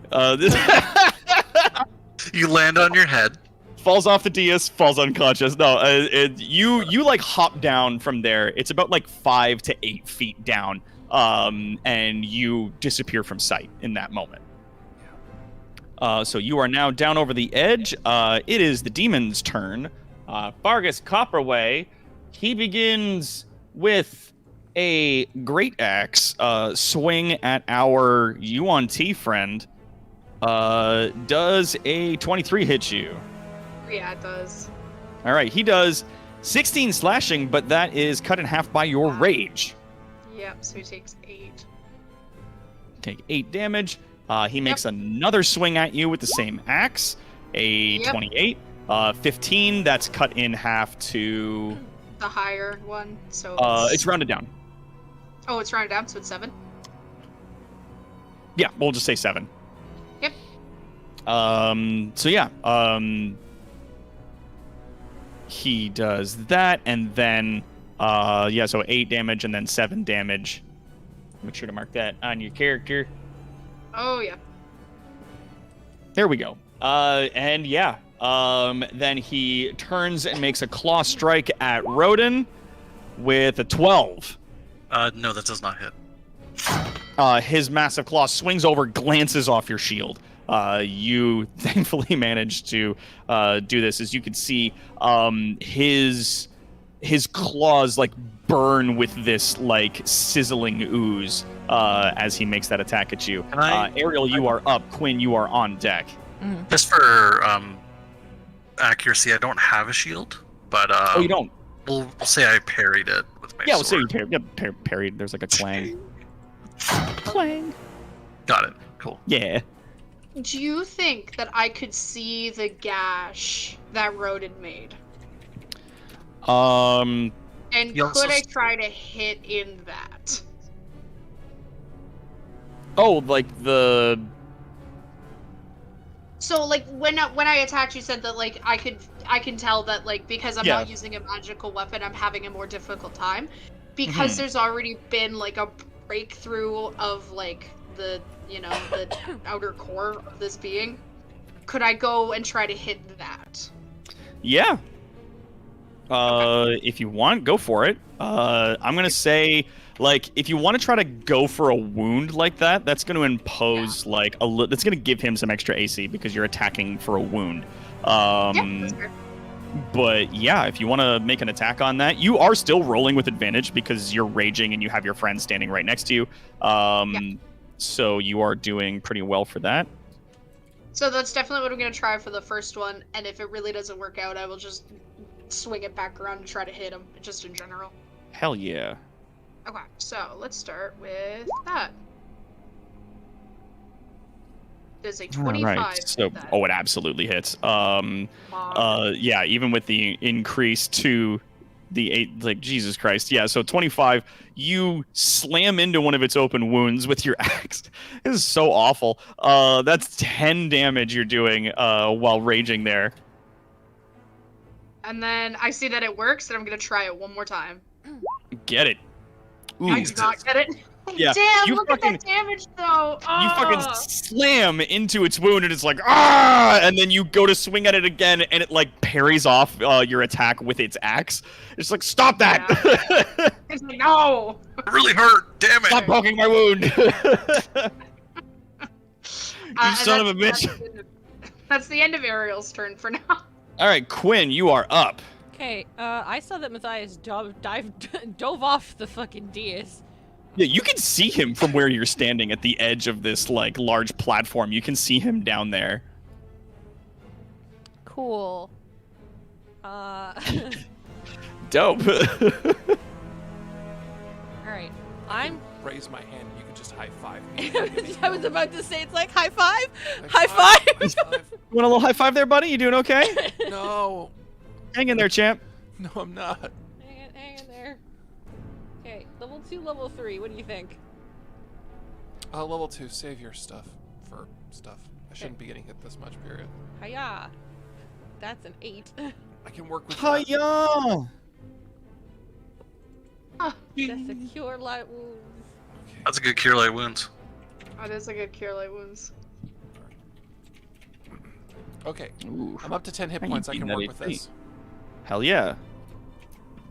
And then I will cast, I will inspire Bardic Inspiration. I will inspire people. Let's go with, Ariel. Ariel is inspired.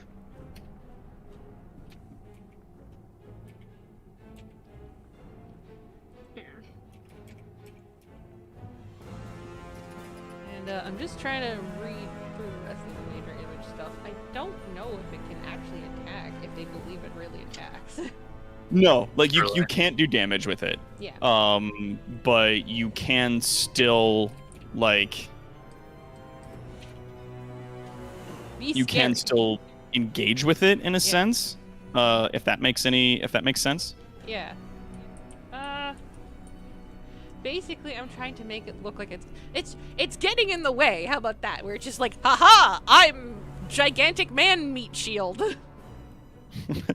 Behold, for I am man meat. Yeah. That came out wrong. I'm so sorry. Oh, Doc. Gross. Oh, Doc. I fucking goofed it. Yeah. Lip. But yeah, you can sort of like animate it to look threatening if you want to do that. But either way, yeah, you've done the healing. If you want to continue giving it sort of those commands to move and make it like roar and continue looking very threatening, you can do that. Yes, I will do that. All right, dope. Do you want to stay where you are as well? Currently, yes. Because I'm gonna say if you want to do another performance check, I'm gonna say go for it. You can add +2 from your pick. Okay, performance? Yeah. Okay. Hiya! That's a 22. 22, baby. Yeah, this thing fucking freaks out. And it like just fucking swiping, and it's swiping. You get it swiping at Vargas in such a way that it looks like it's gonna hit, but it doesn't. Yeah. Like you constantly get that like it's about to connect but it's not connecting kind of situation. That you make it look as though it's just missing with each of its attacks instead of its attacks going straight through. Fargus is paying much more attention now to it with a 22 performance. He's like dodging and moving out of the way of the attacks of the creature. It is Shiro's turn.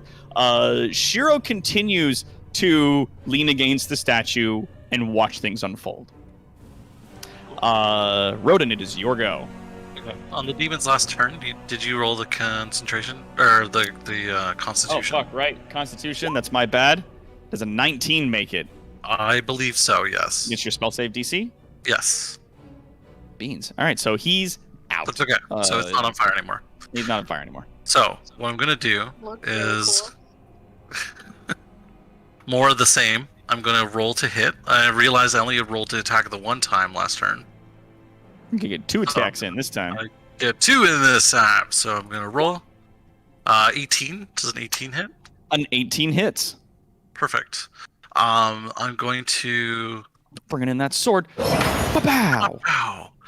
Instead of Searing Smite this time, I'm going to use Branding Smite, which is a level 2 spell. As a bonus action. Instead of lighting a creature on fire, it deals an extra 2d6 to the An target. extra 2d6 damage. Yes, which becomes visible if it's invisible, and the target sheds a dim light in a 5-foot radius and can become invisible, which isn't an issue, but it causes extra damage when I hit somebody with it. So Hell yeah, roll me 2d6 damage. roll 2d6. There's another 9 Damn. damage. That's 9 damage right there. And because I'm not playing around no more, I'm going to use one of my second level spell slots to have Divine Smite go off. Okay. So starting at second level, when you hit a creature with a melee weapon attack, you can expend 1 spell slot to deal radiant damage to the target in addition to the weapon's damage. The extra Hell yeah. damage is 2d8 for first level spell plus 1d8 for each additional spell other than first. So it's 3d8 because it's a second level spell. So roll. All right. 2d8. Sorry, no, it's 17 damage. Fuck. Is you crank in, wham, and let this shit off. Actually, I made a mistake. Oh, I get another 1d8 because this creature is a fiend. yes, it is. This is demonic, so you So put that up. That's 20 damage. Yes. Bam. You slam into this thing hard with your sword, and it just like parting the Red Sea. It just like there's this blast of holy energy as you slam into it. You see Fargus like stumble a little bit as you attack him because he's not even facing you at this point. He's facing the image of the bear. Is there anything else you want to do with your turn? Because that was 1 attack. You still have another one. I just want to shout, like, with me, demon! Because he's not paying attention to me properly. I demand attention. I demand. You know when you do that, I get hit, right? You know, that's going to work itself out. It's fine. It'll So work it's out. I second am attack. I am not the center of Slap. attention, and therefore I need To fix it. I need to fix this. Look I me, staff. I rolled an 11, so I think I miss. Yes, with an 11, you do swing. Your sword goes wide, and you like it's when you strike it the first time. It's such a hefty strike. It stumbles away from you. You swing and actually miss your swing a little bit. I'm going to turn it into a flourish and pretend I did it on purpose. For no other reason than to save face. Dare you, demon. How dare you? Monster! All right. So now, Okay, let's see. Okay. that's a lot of math, so sorry. That thing took some fucking damage. Is there anything else you want to do with your turn? Call it a monster to its face, and then I think that I'm done. I think then we're good. 29 is a pretty solid chunk. 29 is a solid fucking chunk. I like that very much. All right, let's see. Let's see what we can pull together on that. Do. Okay. All right, now, sorry, it is Matthias's turn, and then the demon is up next, and then it's Ariel. Matthias, what are you getting up to? I am going to, since I don't have to stealth to get my sneak attack bonus, I'm going to jump back up to engage the guy. Would you like me to make a check to see if I get up there? Yeah. Cool. Acrobatics? Oh, actually, you know what? To get up there, yeah, I was gonna say it's just like a basic acrobatics. DC's not gonna be high. Yeah, you're fine. You managed to like hoppity skippity up to that space there. But far more badass It than costs what you extra hoppity movement. calls for. Yeah, it's more badass than hoppity skippity. There's move parkour up. involved. It's a bit of a parkour. Yeah. It's more of a yup kind of thing. Parkour. And do my rapier attack. Okay, that's good. That's real 24 good. hits, 9 piercing. Piercing, He is flanked. That is my sneak attack with 16 on Woo sneak. woo! Nice. Ba-bam! I can do, and then I take my action to stealth, Again. and I'm gone. Wah! Okay. I'm going to allow you to stealth, even though there is nothing between you and the monster right now. I can And as I have said, I don't know how many times that you need to, in order to Sorry. stealth in combat, you have to break line of sight with a monster. But you got a critical success. So I'll allow you to stealth while standing next to a monster that you're actively stabbing if you can explain to me how you achieved this. Oh no, you're asking Mike the bullshit. Look for his legs. So, as we all know, every living being that has eyeballs has a blind spot where the eyeballs do not cover. While Jordan Baron and, Munchausen this. while Jordan and Nicole's characters were bravely fighting him, I was behind him and I stabbed. When he turned to what get me, I went, and I'm starting to just hide behind him under the gap of his tail. Just going, yeah. You cannot see what is directly behind you, and anyone who has walked up behind me in a con knows that it very frequently happens the bigger you get. So he is basically blind behind himself. So you want to try to He's use his actually- blind spot to Yes. get away from him. You want to Mr. X this. Yes.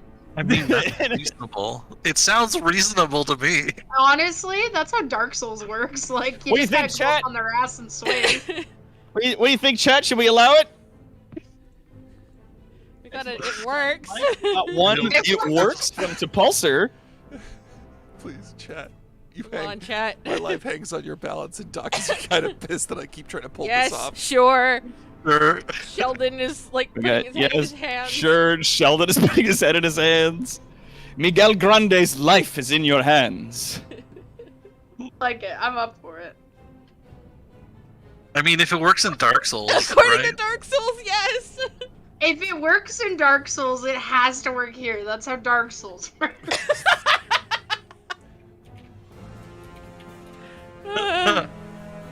Let's do this. Be sneaky. Yes, chant.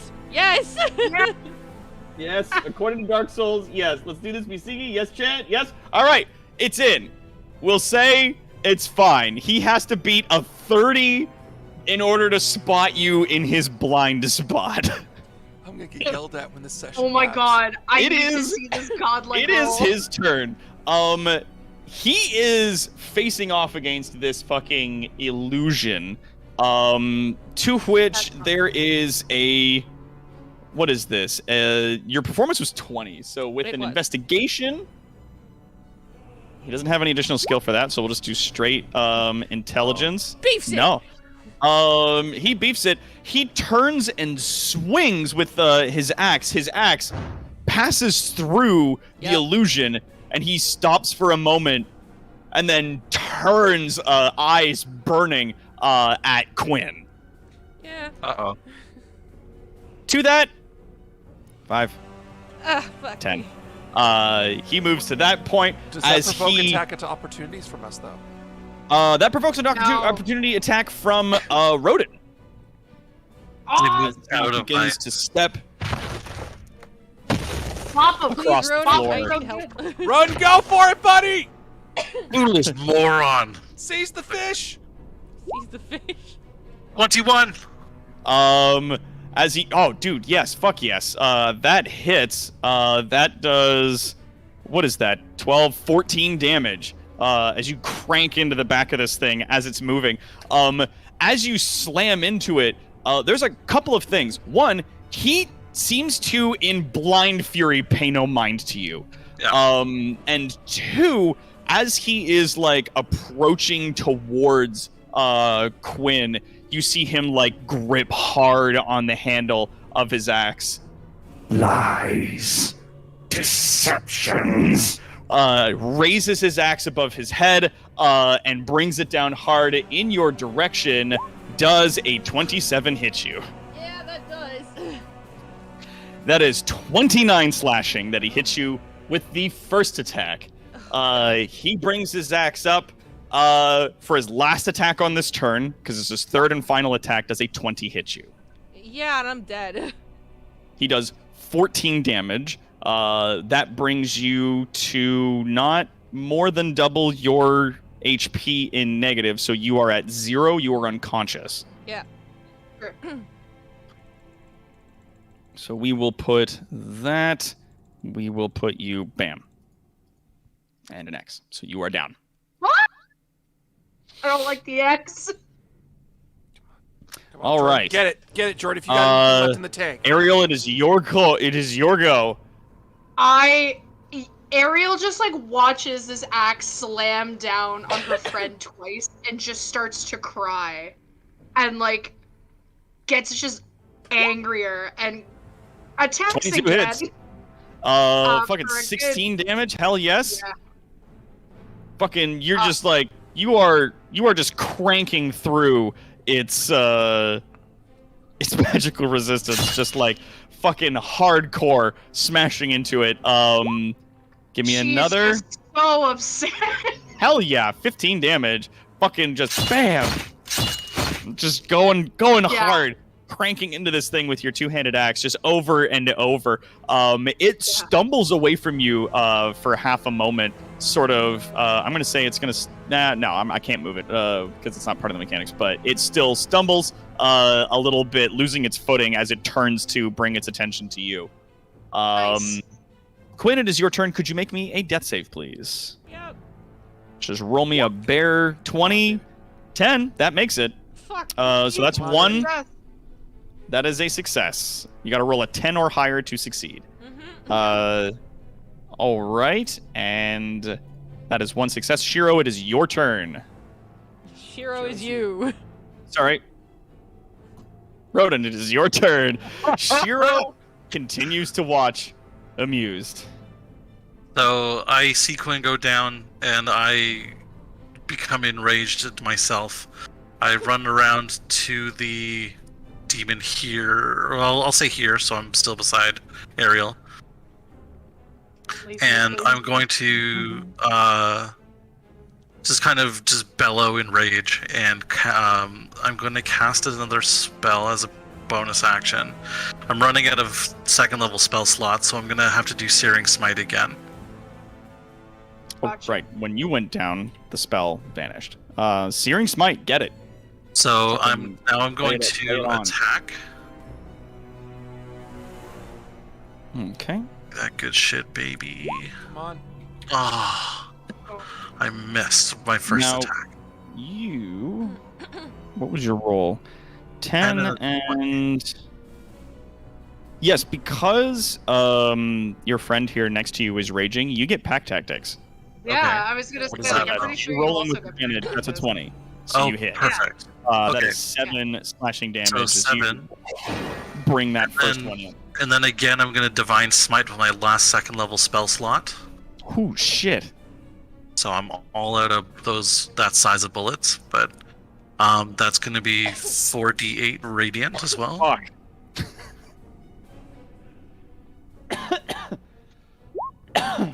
Holy shit. Yeah. And Christ. so as my sword slides into his calf or whatever it is, I'm just going to just put both hands on the handle and channel and go, and just like it just shatters into him. Yeah, you fucking just stab and then light your sword up, and you see that radiant energy rocket up through him like lightning striking the sand and making glass. You see just this golden energy rip up through his body. And then he gets an additional 2 as well, just because I did hit him with Searing Smite. And so he is on fire again. And then I roll my second attack. Oh my god. Yeah, demons are my bread and butter, man. This is like Fuck what yeah. Rodin is built for. So if I have advantage, I hit a 22. Yep. Yup. And that's dueling style. That's 5 damage. Yeah. As I hit him with a melee attack, I'm going to sacrifice one of my last first level spell. Anybody who's conscious in this moment, I want you guys to roll me a Arcanum check. As I am just dumping everything I've got into him at this point. Oh, Okay. everybody? Yeah, anyone who wants. God. Those are 2 1s. We are bad at our mechanic. What is? I am my. What, To Yeah, be your fair, magic person's Ariel's not literally conscious, crying. so that does definitely put a pin in things. Just a tiny bit. it is Makes- magic, though. Makes life a little difficult. But yeah, all right. So let us with an 18 in Arcana. Actually, you know what, Rodin? With your experience and your training in fighting these demons so far, you can see that the bindings that are being used to turn Fargus into this monstrosity are starting to weaken. Like they are on their heels. Whatever this is. Magically on that level, he's starting to unravel. Yeah. Yeah. So I'm Um, pushing this thing into its last kind of dregs Yeah. of being attached to reality. Or this Yeah, plane of like it's existence. starting to become unmoored from this existence. Well, I um, have 3d8 to roll. Oh right, yeah, you still have a fucking second. This is the last of my energy, the last of my spells, the last of my being Yeah. able to deal damage. Oh, yeah, of course, with your effectively. second attack, you did another smite, and this I is your did. last. This is your first It doesn't. level. It doesn't say that I slot. can only do one per turn. It's like whenever you connect. Yeah, with it's a just as melee long as you weapon, hit. And I've got spell slots to burn. Then I All can right, use do it. 3d8, Ah, of course. 6 damage. I built it up too much. That's the problem. That's okay. And you it's still 6 damage. No, you that's good. see him still starting to pant and like stumble. Matthias, it is your call. There's nothing I can. Bias, come stand next Hey, to me. Hun, I would have to get 3 failures in a row. See, there is still enough time in order to save me, so kill him. Okay. And I've got lay on Next hands to me. energy Okay. still, but that doesn't I do need- anything. I need to safely disengage to move over to Ariel so I can get the bonus for the advantage. And I'm Well, you gonna wouldn't attack. be. You don't need to, because you're not moving outside of his attack realm, so you don't get an attack of like he doesn't get an attack of opportunity against you. It's only when you exit his attack range. We'll say that Um, when he was doing the whole keeping his blind spot, that's where it is. Yeah. Yeah, You just. and as For- long as you're within melee range of a creature that she is also within melee range of, you get those pack tactics. That's how it applies. Oh, okay. You don't have to be within 5 feet of Ariel. You have to be 5 feet of the thing she's fighting. Oh, So, yeah, okay. For, Like for a- half yeah. a second, Matthias looks shocked as he sees like 2 axe things go into Quinn. He doesn't know she's alive, so he almost drops his sword and then grips it and gets very, very angry. That angry. 25 angry. Damn. 25, that's 11. Roll that sneak attack. Yes! That angry. Yes! 28. The 29 damage. Fuck yeah, dude. Oh. Fucking bringing those slashes in. Rapier slashing away at it. Again, the rapier is having some trouble piercing its hide, but like you're still finding places to get in. It You're is still magical. finding places to make those strikes. Matthias has a +1 rapier. Yeah, it's magical. It is magical. Yeah. You are having a good time slashing the shit out of that thing. Great time.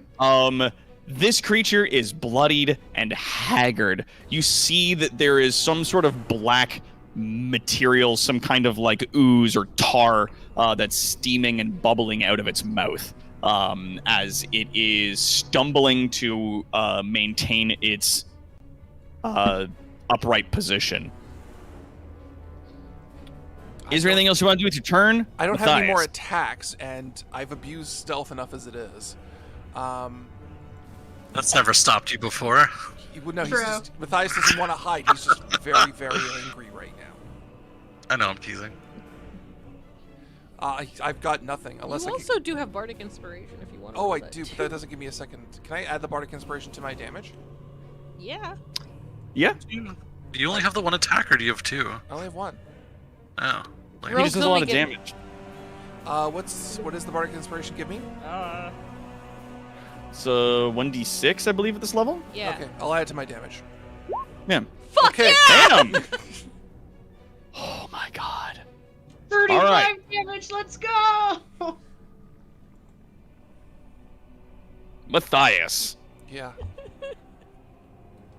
how would you like to do this? There's Yeah. an ugly black welling of rage, and then an unnatural calm that kind of sets in to Matthias as he sees Quinn get killed. Well, Sorry, well, he Down. thinks killed.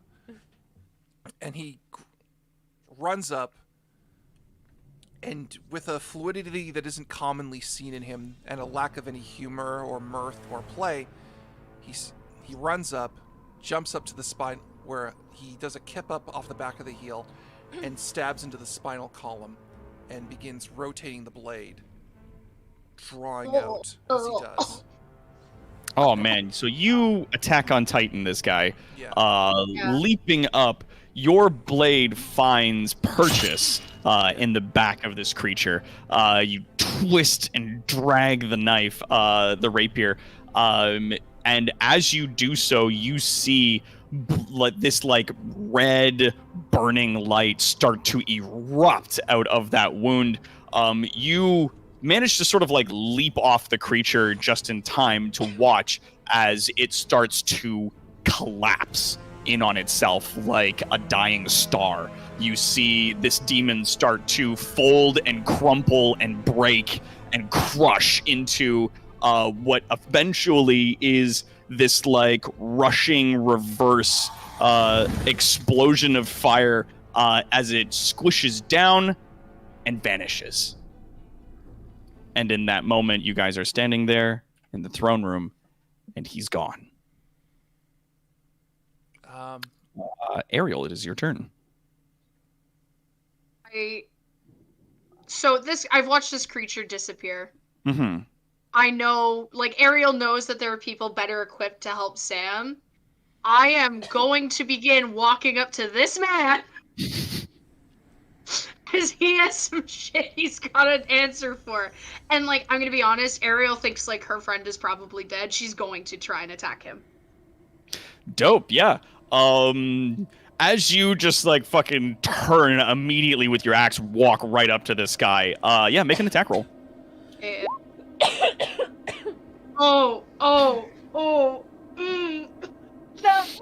Yeah.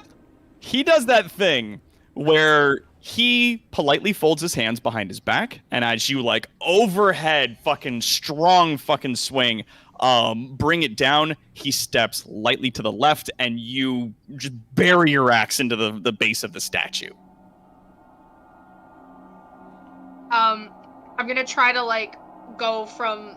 Is it stuck in the statue, or can I still pull it from the statue? Give me a strength check.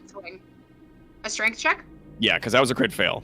So give me a strength check to see. Oh yeah, fucking 26. The belt of giant strength. You rip that thing out and immediately turn to fucking get at him. Make me another attack roll.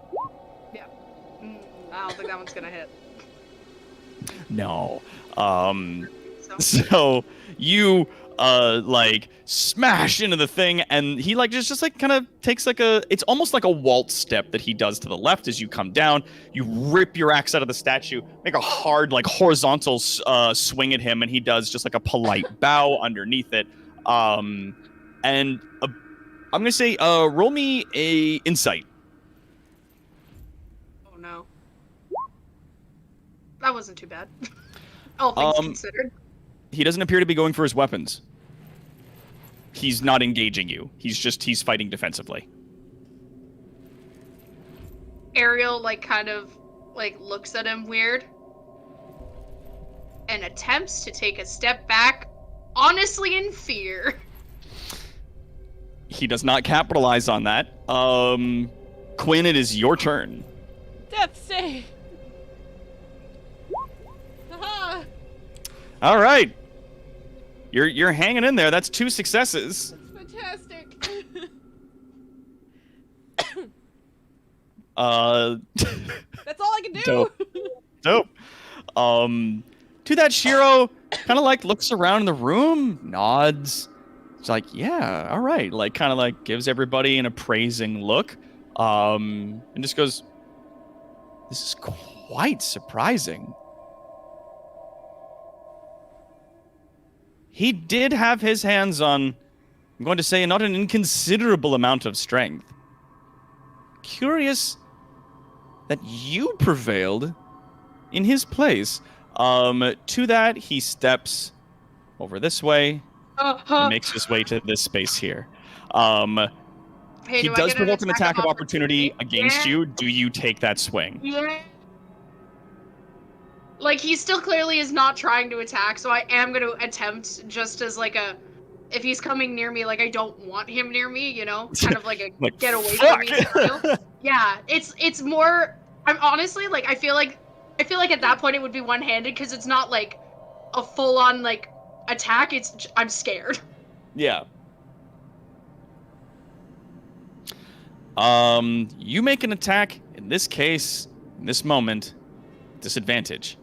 Fair. The 11 misses. That's fair. And I'm yeah, so still like he's not even looking at you, and again, you like just fucking swing at the back of his head with your axe, and he does, again, almost like a dance move, just does like a little hop to his right, your right, because he's facing away from you, and your axe just misses his shoulder. It just barely misses connecting. He then makes it to that space, turns to face your group. Rodin, it is your turn. I'm going to run over to Quinn, Please, thank you. Okay. and I'm going to use my lay on hands Fuck yeah, lay on hands. for. Let me just go over this real fast here. I can restore total number of hit points equal to my paladin level times 5. So, since I used some of it on the way up here, it'll be for 27 hit points. Well, that's a lot of hit points. Is that full or? I don't know. I have 42, but 27 gets me over half, so that's. Well, I was really concerned. I don't know how wounded you are. We don't have a lot of time to go over and check you, so I'm just like, clear.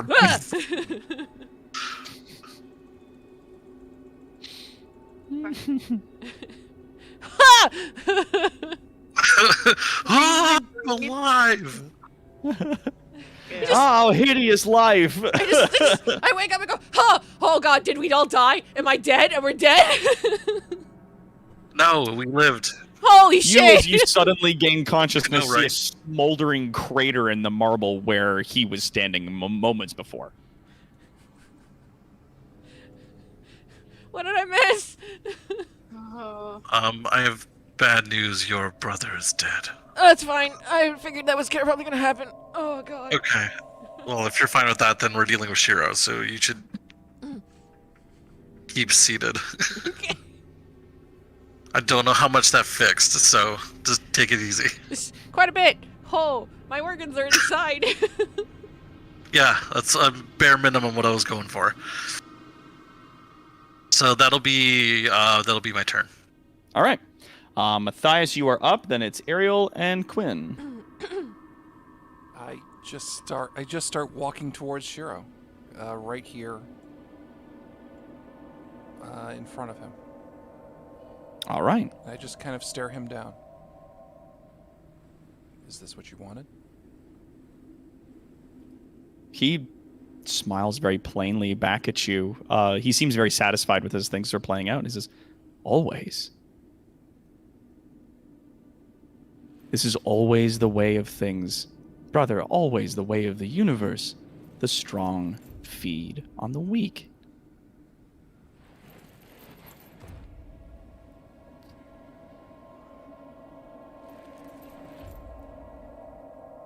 It is the privilege of the strong To underestimate the resistance of a single grain of sand.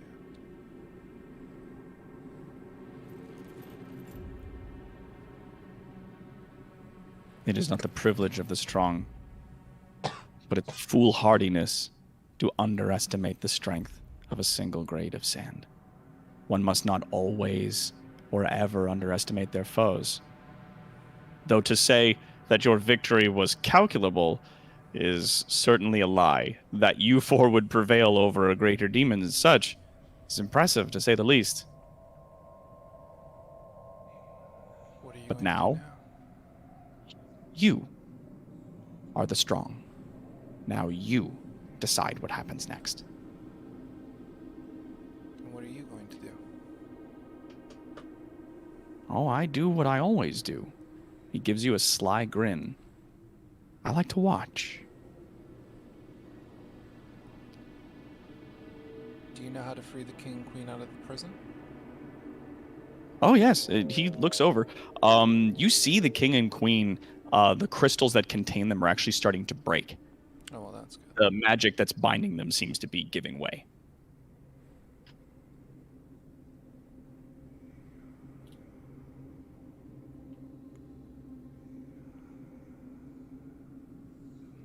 I don't know what to say at this point, because Matthias is in a very kill-happy, not happy, but kill-set place right now. Well, I mean, you have pretty much the choice to do whatever you please in this moment. But yeah, you see the crystals starting to break apart. He looks to the crystals, and then he looks to you. And he says, there are no guards. There's no one here but you. As always, you have a choice. I'm going to let you go. Because you didn't... He gives you a very respectful bow at that. But Shira, if Hmm. you directly interfere with anything involving these three again, I will settle things between us. And they will not be to your satisfaction. I promise you, brother, that playing from the front, as always, is a child's game. I will never directly interfere, but from time to time, I may nudge things in a direction. I will ask that you don't. That's going to be the only Well. time in my life I ask you anything. You are free to ask, but pleading in such a manner is the movement of the weak. We will see where your decisions land you. And with that, he offers you a small bow and vanishes. Oh, Like I was this- gonna go punch him. Does he do like a puff of smoke vanish, or is he just like, was he just never there kind of thing? Like, You can, Oh, you know what? If you want, you can roll perception for me. I want to know. yeah, I'm curious. Because it's dimly lit in here. The only light we have in this place right now is like the fires from outside coming in through the windows kind of light. That's persuasion. Nobody not perception. knows. Yeah, that's persuasion, my man. There you go. One more point. There we go. Nobody knows. Mike, you can also roll either like investigation, perception, arcana, because you're standing right there. My arcana shit, I got better odds with investigation. Yeah. And there are the odds. And there it is. So to everybody else who's standing in the room, you just see this gentleman like place a hand over his heart, bow politely, and then disappear. He was there one moment, and then he's simply gone. Matthias knows that as the tactics of the hand, like, you know, from the hidden, the people that the Assassin's Order that you were once a servant of, you know that there's any number of things that are at play here. Either he has a magic item in which he's turned himself invisible and he's sneaking off right now, or he was an illusion being placed there from another location, or he was like any number of things. Like, this could have been a fucking shared hallucination, because that's some shit that the fucking hidden get up to. They're very good fair- at being places while not being places. To be fair, major image is also a thing that he could have done. Yeah, and there are specific illusory spells that allow you to create an illusion and then animate that illusion and see through its eyes and like share senses with it and stuff like that. But yeah, like it could have been any number of these spells. But you can't really pinpoint exactly which one was used because in that moment they all look exactly the same. Either way, he's gone. And you guys find yourself in that moment now in the throne room. Without these cocknobbles standing around anymore. They're not here. No, they're not there anymore. I go over to Quinn to see how she's doing. Yeah, Ariel is like sprinting towards Quinn, just like sobbing ugly. Oh, big ugly cry. Big ugly Gives cry. her like she goes towards Quinn and gives her like this gigantic bear hug. Oh, Oh. oh, watch the ribs, please. Oh, Oh God. She's like speaking in Yuan-Ti. She's so excited. Oh, that's just good. I just okay. You think Her I would down, have died? I like rub my eyes. I like rub my eyes, and I'm like, this never happens. I like go pick up my axe. I don't cry. This doesn't happen. Okay. I believe you, please. So I'm going to go check and make sure that the king and queen are okay. Indeed.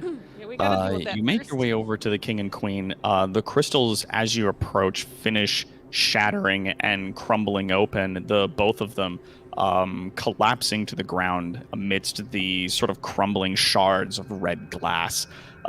They gasp for air and look around bewildered, seemingly having missed everything that happened. The king, sort of like stocky, tall Caucasian gentleman with like long blonde hair and a big bushy blonde beard, stands and like claps a hand on your shoulder and is just like, well met. You are a member of the church, yes. The Temple of Helm. Ah, wonderful. He helps his wife to her feet. She's a darker skinned woman with like long, sort of mixture of auburn and brown hair that runs down past her shoulders. He helps her to her feet and says, like, yes, it is fortunate that you came when you did. Yes. Thanks to your God, I am sure. Things were getting quite out of hand and still are looking out the window, kind of motioning to the city. Outside the windows, actually, as you look, you see a number of the fires appear to be going out, and you no longer hear the sounds of chaos outside. Oh, And the spell was Good. broken. good. But they're still cultists, I imagine. Well, I mean, you can't see them through the stained glass, but you're not hearing fighting anymore. Now, hey, you! What day is it? It's Christmas. Get out of here! Get the fuck out of here. But yeah, if you want to go to the doors of the palace and check, you can. Okay. Yeah, I'll go see if I can round up some of the guard to kind of secure the king and queen. Are you guys okay if I do that? So, Words. Matthias has a bad idea in his head, and I'm trying to do something. I'm trying to figure out how to do this without completely dismembering what the group is trying to do. what idea right now? Just, I'm trying to, because okay. In Just say what theory, you in theory, a lot of what happened because these two screwed up a lot. Okay.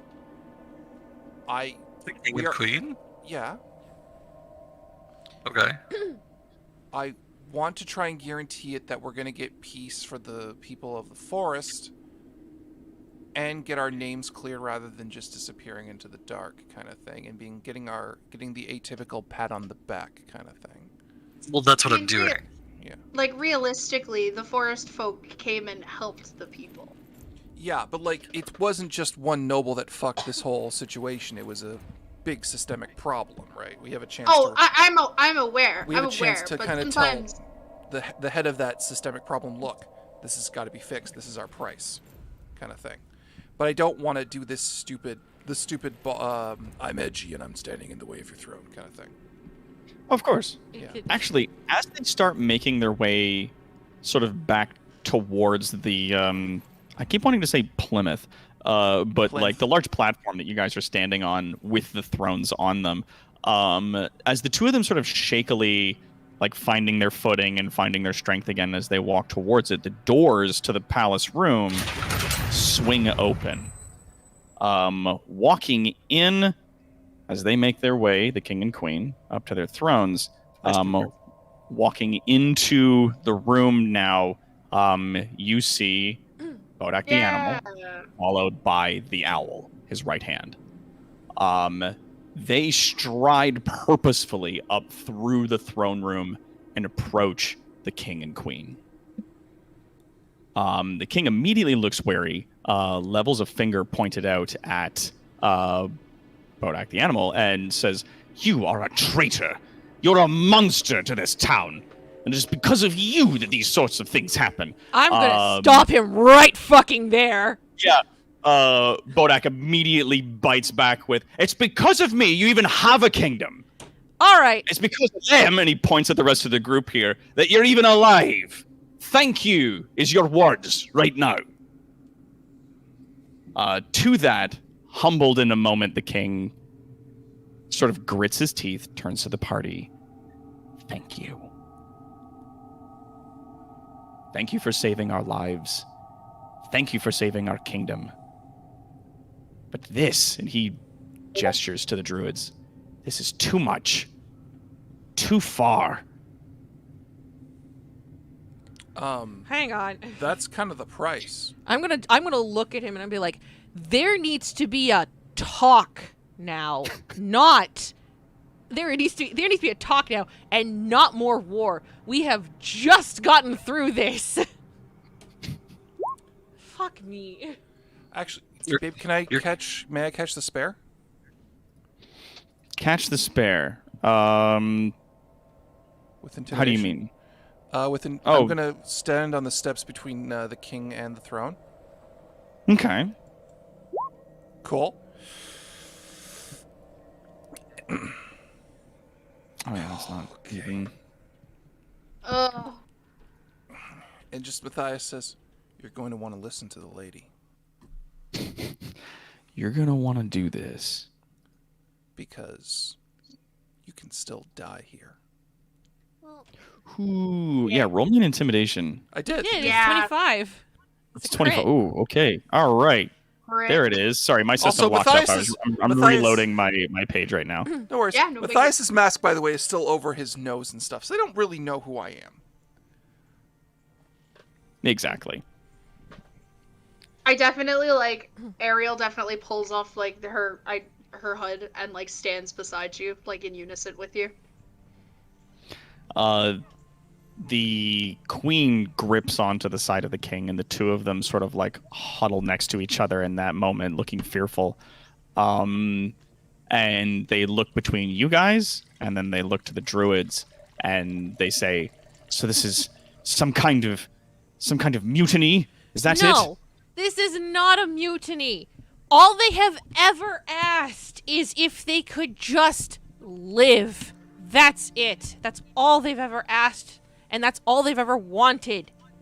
They want to be able to practice their ways, right? And looking over at Bodak, and I'm sure that they will come to a reasonable agreement. Make me between persuasion all- on that. More persuasion? With advantage. Yeah, please. Hiya! 23. There we go. 23. Hiya! You say, "I'm sure they'll come to a reasonable agreement." His extremely hard expression softens for a moment. He folds his arms and sort of leans back on one of his heels, kind of waiting to see. He's giving you the opportunity to effectively prove his assumptions wrong in this particular situation. Nods to you to, "Okay, show me, what do you got? How are you going to manage this?" the king and queen then step in with, the way that they live in the woods, in the mud, is not a way that many of our peasants can live. They would be deemed too weak by his way of life and cut down.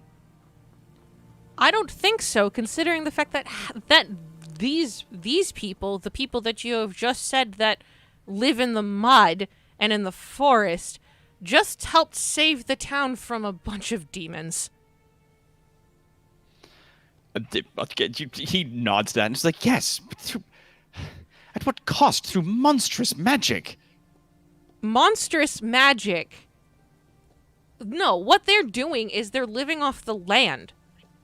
What they're doing is they're just living in a way that you don't understand. And what we're asking is that you take the time to understand. Can I jump in real fast?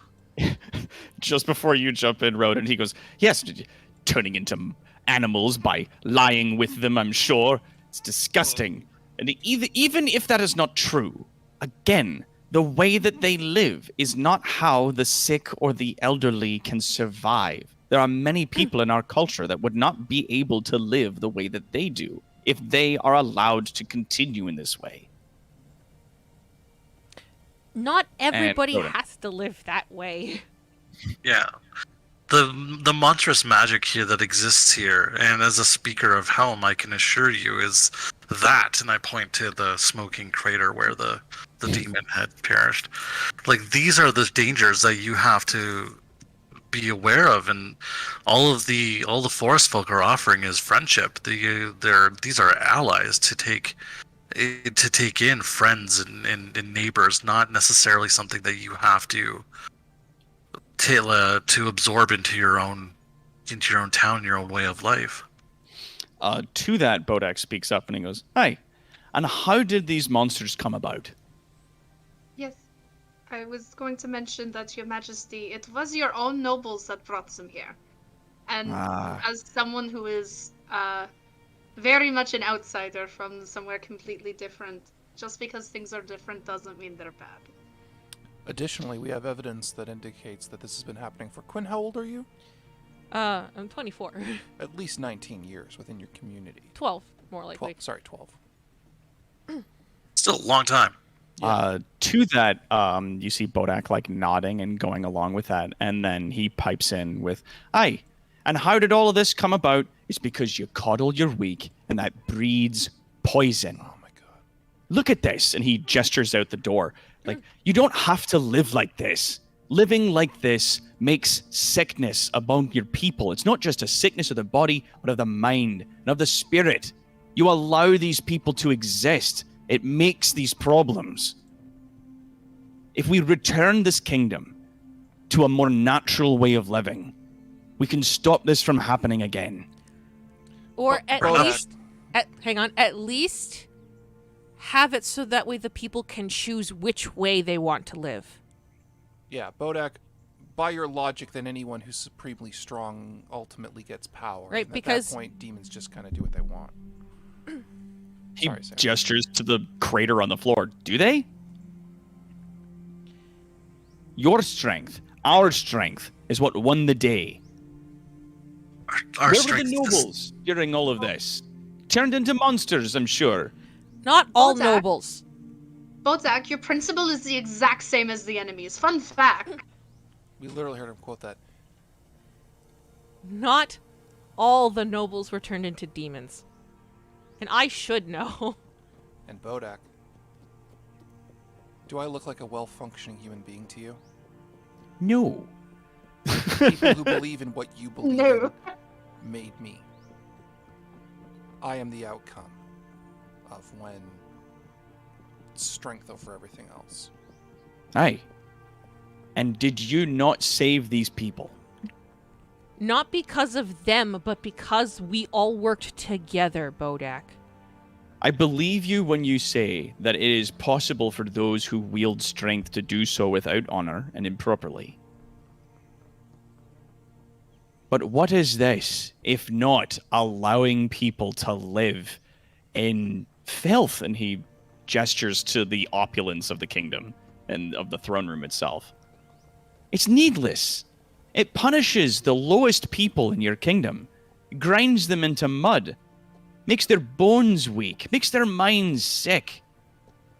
Been repeating like the same If thing. not living our way, then how? Because the way that this kingdom's been living has also been breeding problems.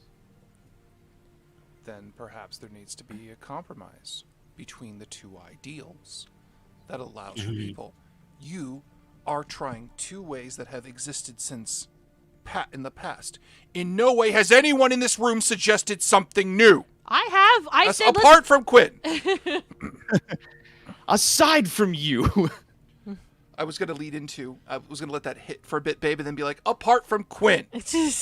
At no point has anyone listened to this woman who has had the opportunity to walk both roads of life and try it.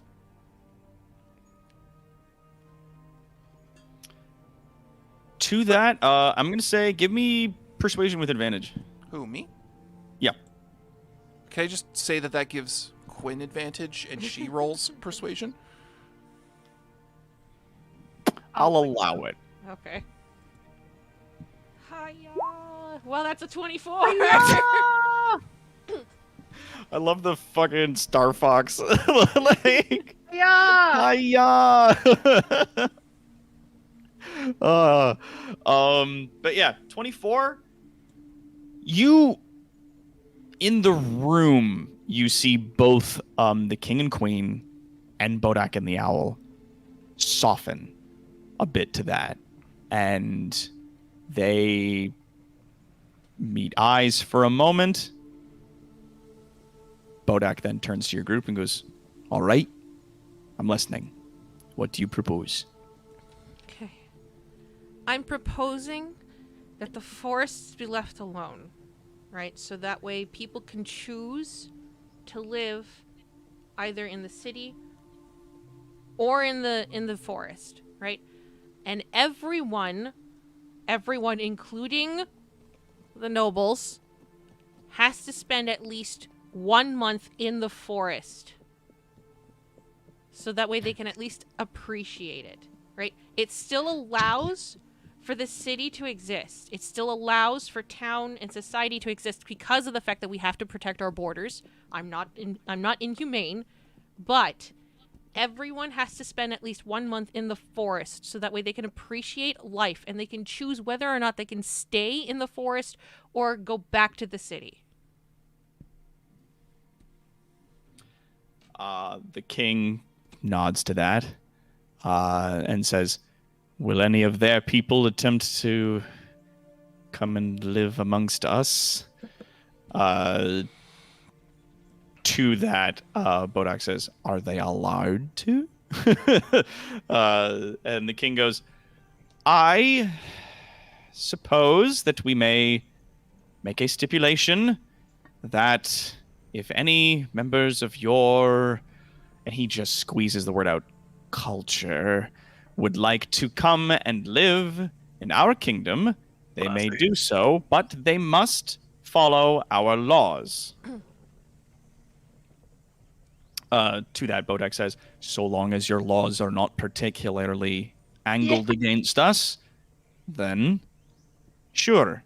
If any of your people or nobles would like to stay in our forests beyond a month, they must prove themselves. Otherwise, that is our land, and we will reject them." Fair. Yeah, that's actually pretty decent for a start. Might I suggest that we use the estate of the Copperway, like the Copperway estate, as a middle ground for the people who decide to come from the forest to live among the city?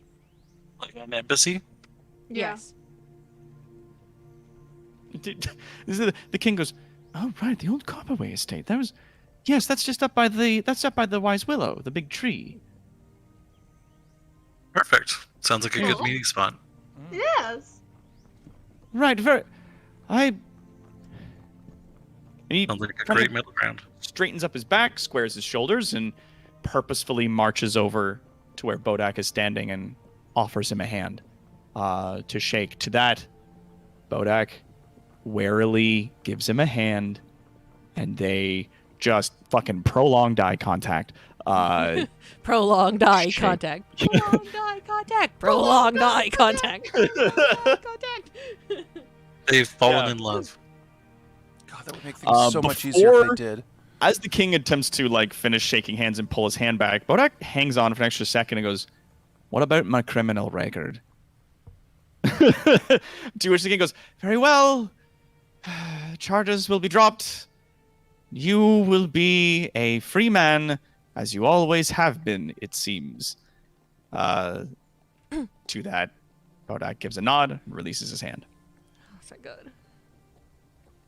Excellent. Perfect. Oh, Oh, the rest of us. Yes. Also, there's He- been some misunderstandings with the town guard. I'm sure that we can work that out as well.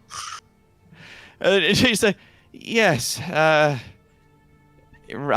heard something of this. Though the accusations being made appear to be made by those who are now dead for the most part, so it would appear as though your names are largely cleared, yes?" That makes prosecution tough. It does. Right, so we'll just all, I'll make an announcement about that and we'll wipe that clean. You see Bodak turns to the owl and sort of like claps his hands together once like, satisfied and goes, "That's good news because, Ash already set himself up in that town square as the tree, so we won't have to ask him to move. That's nice." It Oh, good. appears one of the friends has now situated himself in a park somewhere in town. Well, Oopsies. I'm gonna go up to the king and queen, Mm-hmm. and I'm just gonna go.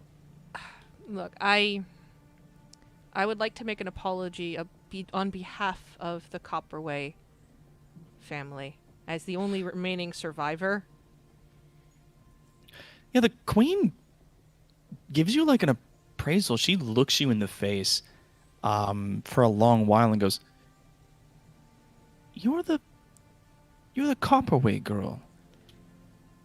Yes. The half-elven one, yes? Yes, I'm Diana. Diana, yes. You were assumed dead a long time ago. Yes. She takes one of your hands and clasps it in hers and says, "I'm so very happy that you're alive.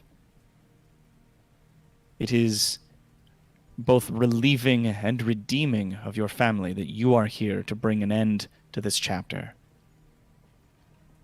The Copperway estate, even though acting as a go-between for the people of the woods and our kingdom, it is yours if you want it." I believe that, considering everything that my father and my adopted mother, his rightful wife, and my birth mother had gone through, I believe that the estate being used as the go-between would suit the purpose better. Of course, but who better to act as head of that house than a child of both worlds?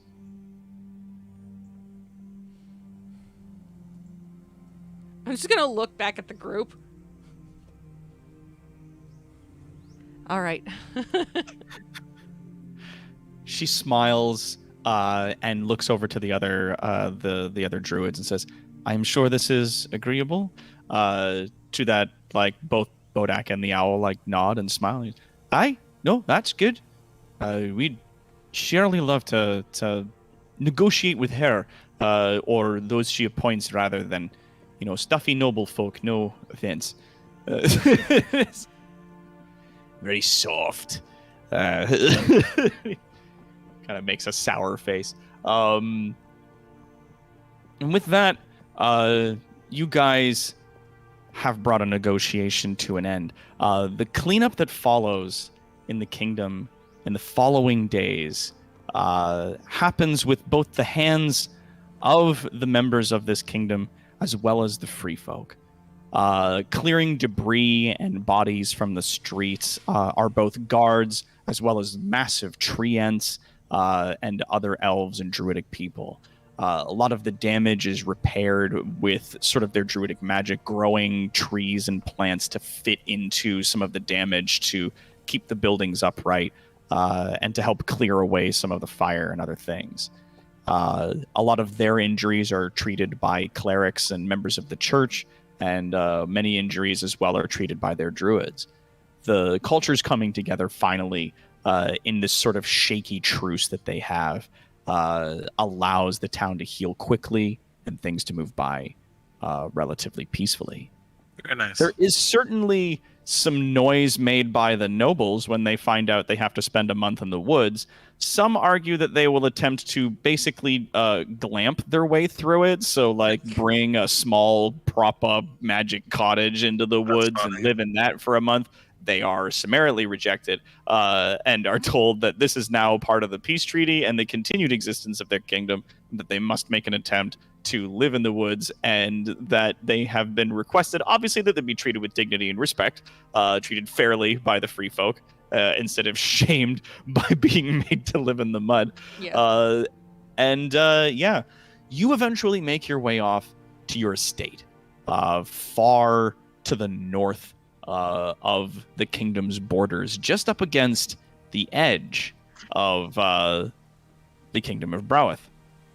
Where the Wise Willow is north of Snodsbury, there is a large estate there, a large house with a bit of farmland and a bit of forest onto it, and a almost impossibly large willow tree growing in the center of the estate, the house being built around it.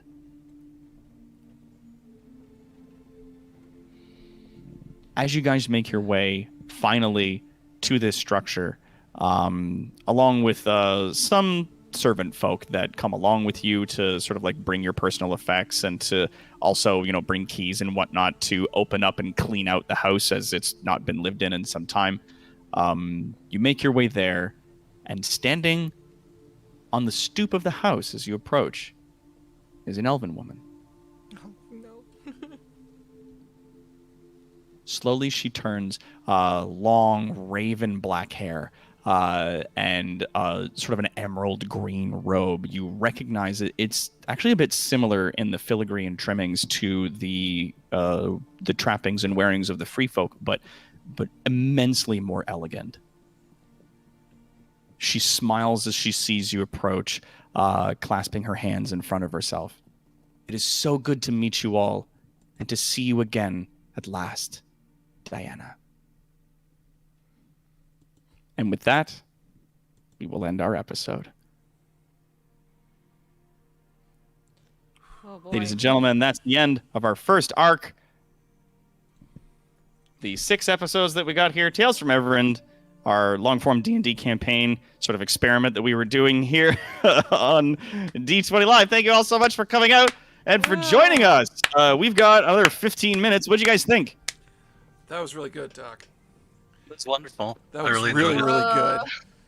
Yeah. Super fun. My I'm glad you're shoulders enjoying tensed up it. real hard when I was like, oh no, I'm dying. Oh, wait, hang on a second. Okay, I gotta unclench. Oh, no, wait, man. we're fighting against shit.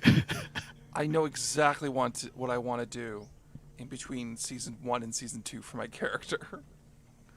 Hell yeah, dude. Oh my god. Oh yeah, me too. I'm so excited. I'm gonna say that, like, retroactively, Quinn and Matthias probably made out during a lot of the yeah, other stuff. no, a lot. That happened. Yeah, she was just like, so Matthias, how are you? And he just kind of full on just made out with her. It's like, oh, okay, that's where he's at. Nasty. You almost died. Yeah, I did. We're just making out now. No Jabba the Hutt tongue noises. Gross. Trauma bonding, my favorite. Basically, we're not going to describe anything more than that Yeah, they because, just- Thank you. nobody needs to Yeah, know thank you, while Mike and I thank kiss. Thank goodness. But yeah, after like a week or two, I can see Matthias deciding to head out and talk to the person who gave him his sword. And Ooh. Save that for next season, though. and him healing the rift between the two of them and saying, I want to complete my training with you. Very Luke Skywalker of you. Yeah. Yeah, that is very Luke Skywalker. I like it. I've come to complete my training. It's like, too bad I'm already dead. That's basically I what don't want happened. to train this kid. Bleh. Yeah. I think Ariel likes the idea of magic folk that aren't evil, so she's probably gonna go hang out in the forest for a hot while. Yeah, If they'll going have and it. hanging out in the woods, you're gonna have a good time. Like fucking broing it up with a mixture of druids. There's the very like wispy, distant elves that live there, who super don't like anybody that's not of their culture. But they like. No, I'm talk to definitely you going and and hanging out with order the things. mode people. Yeah, but like there are the like the free folk, which is mostly elves, but also like a good portion. Like I'm gonna say a little less than half of them are human. And living amongst them, yeah, like they are very like salt of the earth, like super, just like good people who, live in the trees and they like to live things simple. They keep things easy peasy, and yeah, they don't like Yeah. complications, and so yeah, they just eat food and run around in the woods and live amongst nature. Yeah, Ariel is super into the harsh contrast from her old home, which was a desert and evil. All right. So yeah, thank you everybody so much. And I Yeah. want to give a big thanks as well to El Grande Miguel for giving me the opportunity to run this game for you guys. It's been truly wonderful coming up with another world like this and running this out for you, and just like sort of just building this story and running something fresh and fun. Like and it also just as like an experiment of like, can we do this entirely royalty free? Because there's a lot of people that run D&D games digitally that are like, just use whatever content's at your fingertips. And then there's another like Puritan group that exists that's like, no, you must always use like either self-made or royalty free content in terms of like music and art and everything. And I was like, how hard is it to do everything royalty free? And as it turns out, like there is effort and a cost there, but it's not tremendous. So for some people, I can definitely see how they'd be like, no, I don't want to do that. Other people, I'd say, like, whatever. Like, if you want to try it, it's not terribly difficult. Also want to give a big thanks to all the people that we've got on our page here. This is the free sources that I use to make this: Tabletop Audio, Pixabay, Free Pick, Photofonia, and of course Roll20. And absolutely all of you wonderful people at home. The D20 Live crew for making this happen, for making this possible. I can't thank you guys enough. And also, pleasure, thanks to you players. We've got Mike, Jordan, Sam, and Nicole all here as our wonderful intrepid heroes.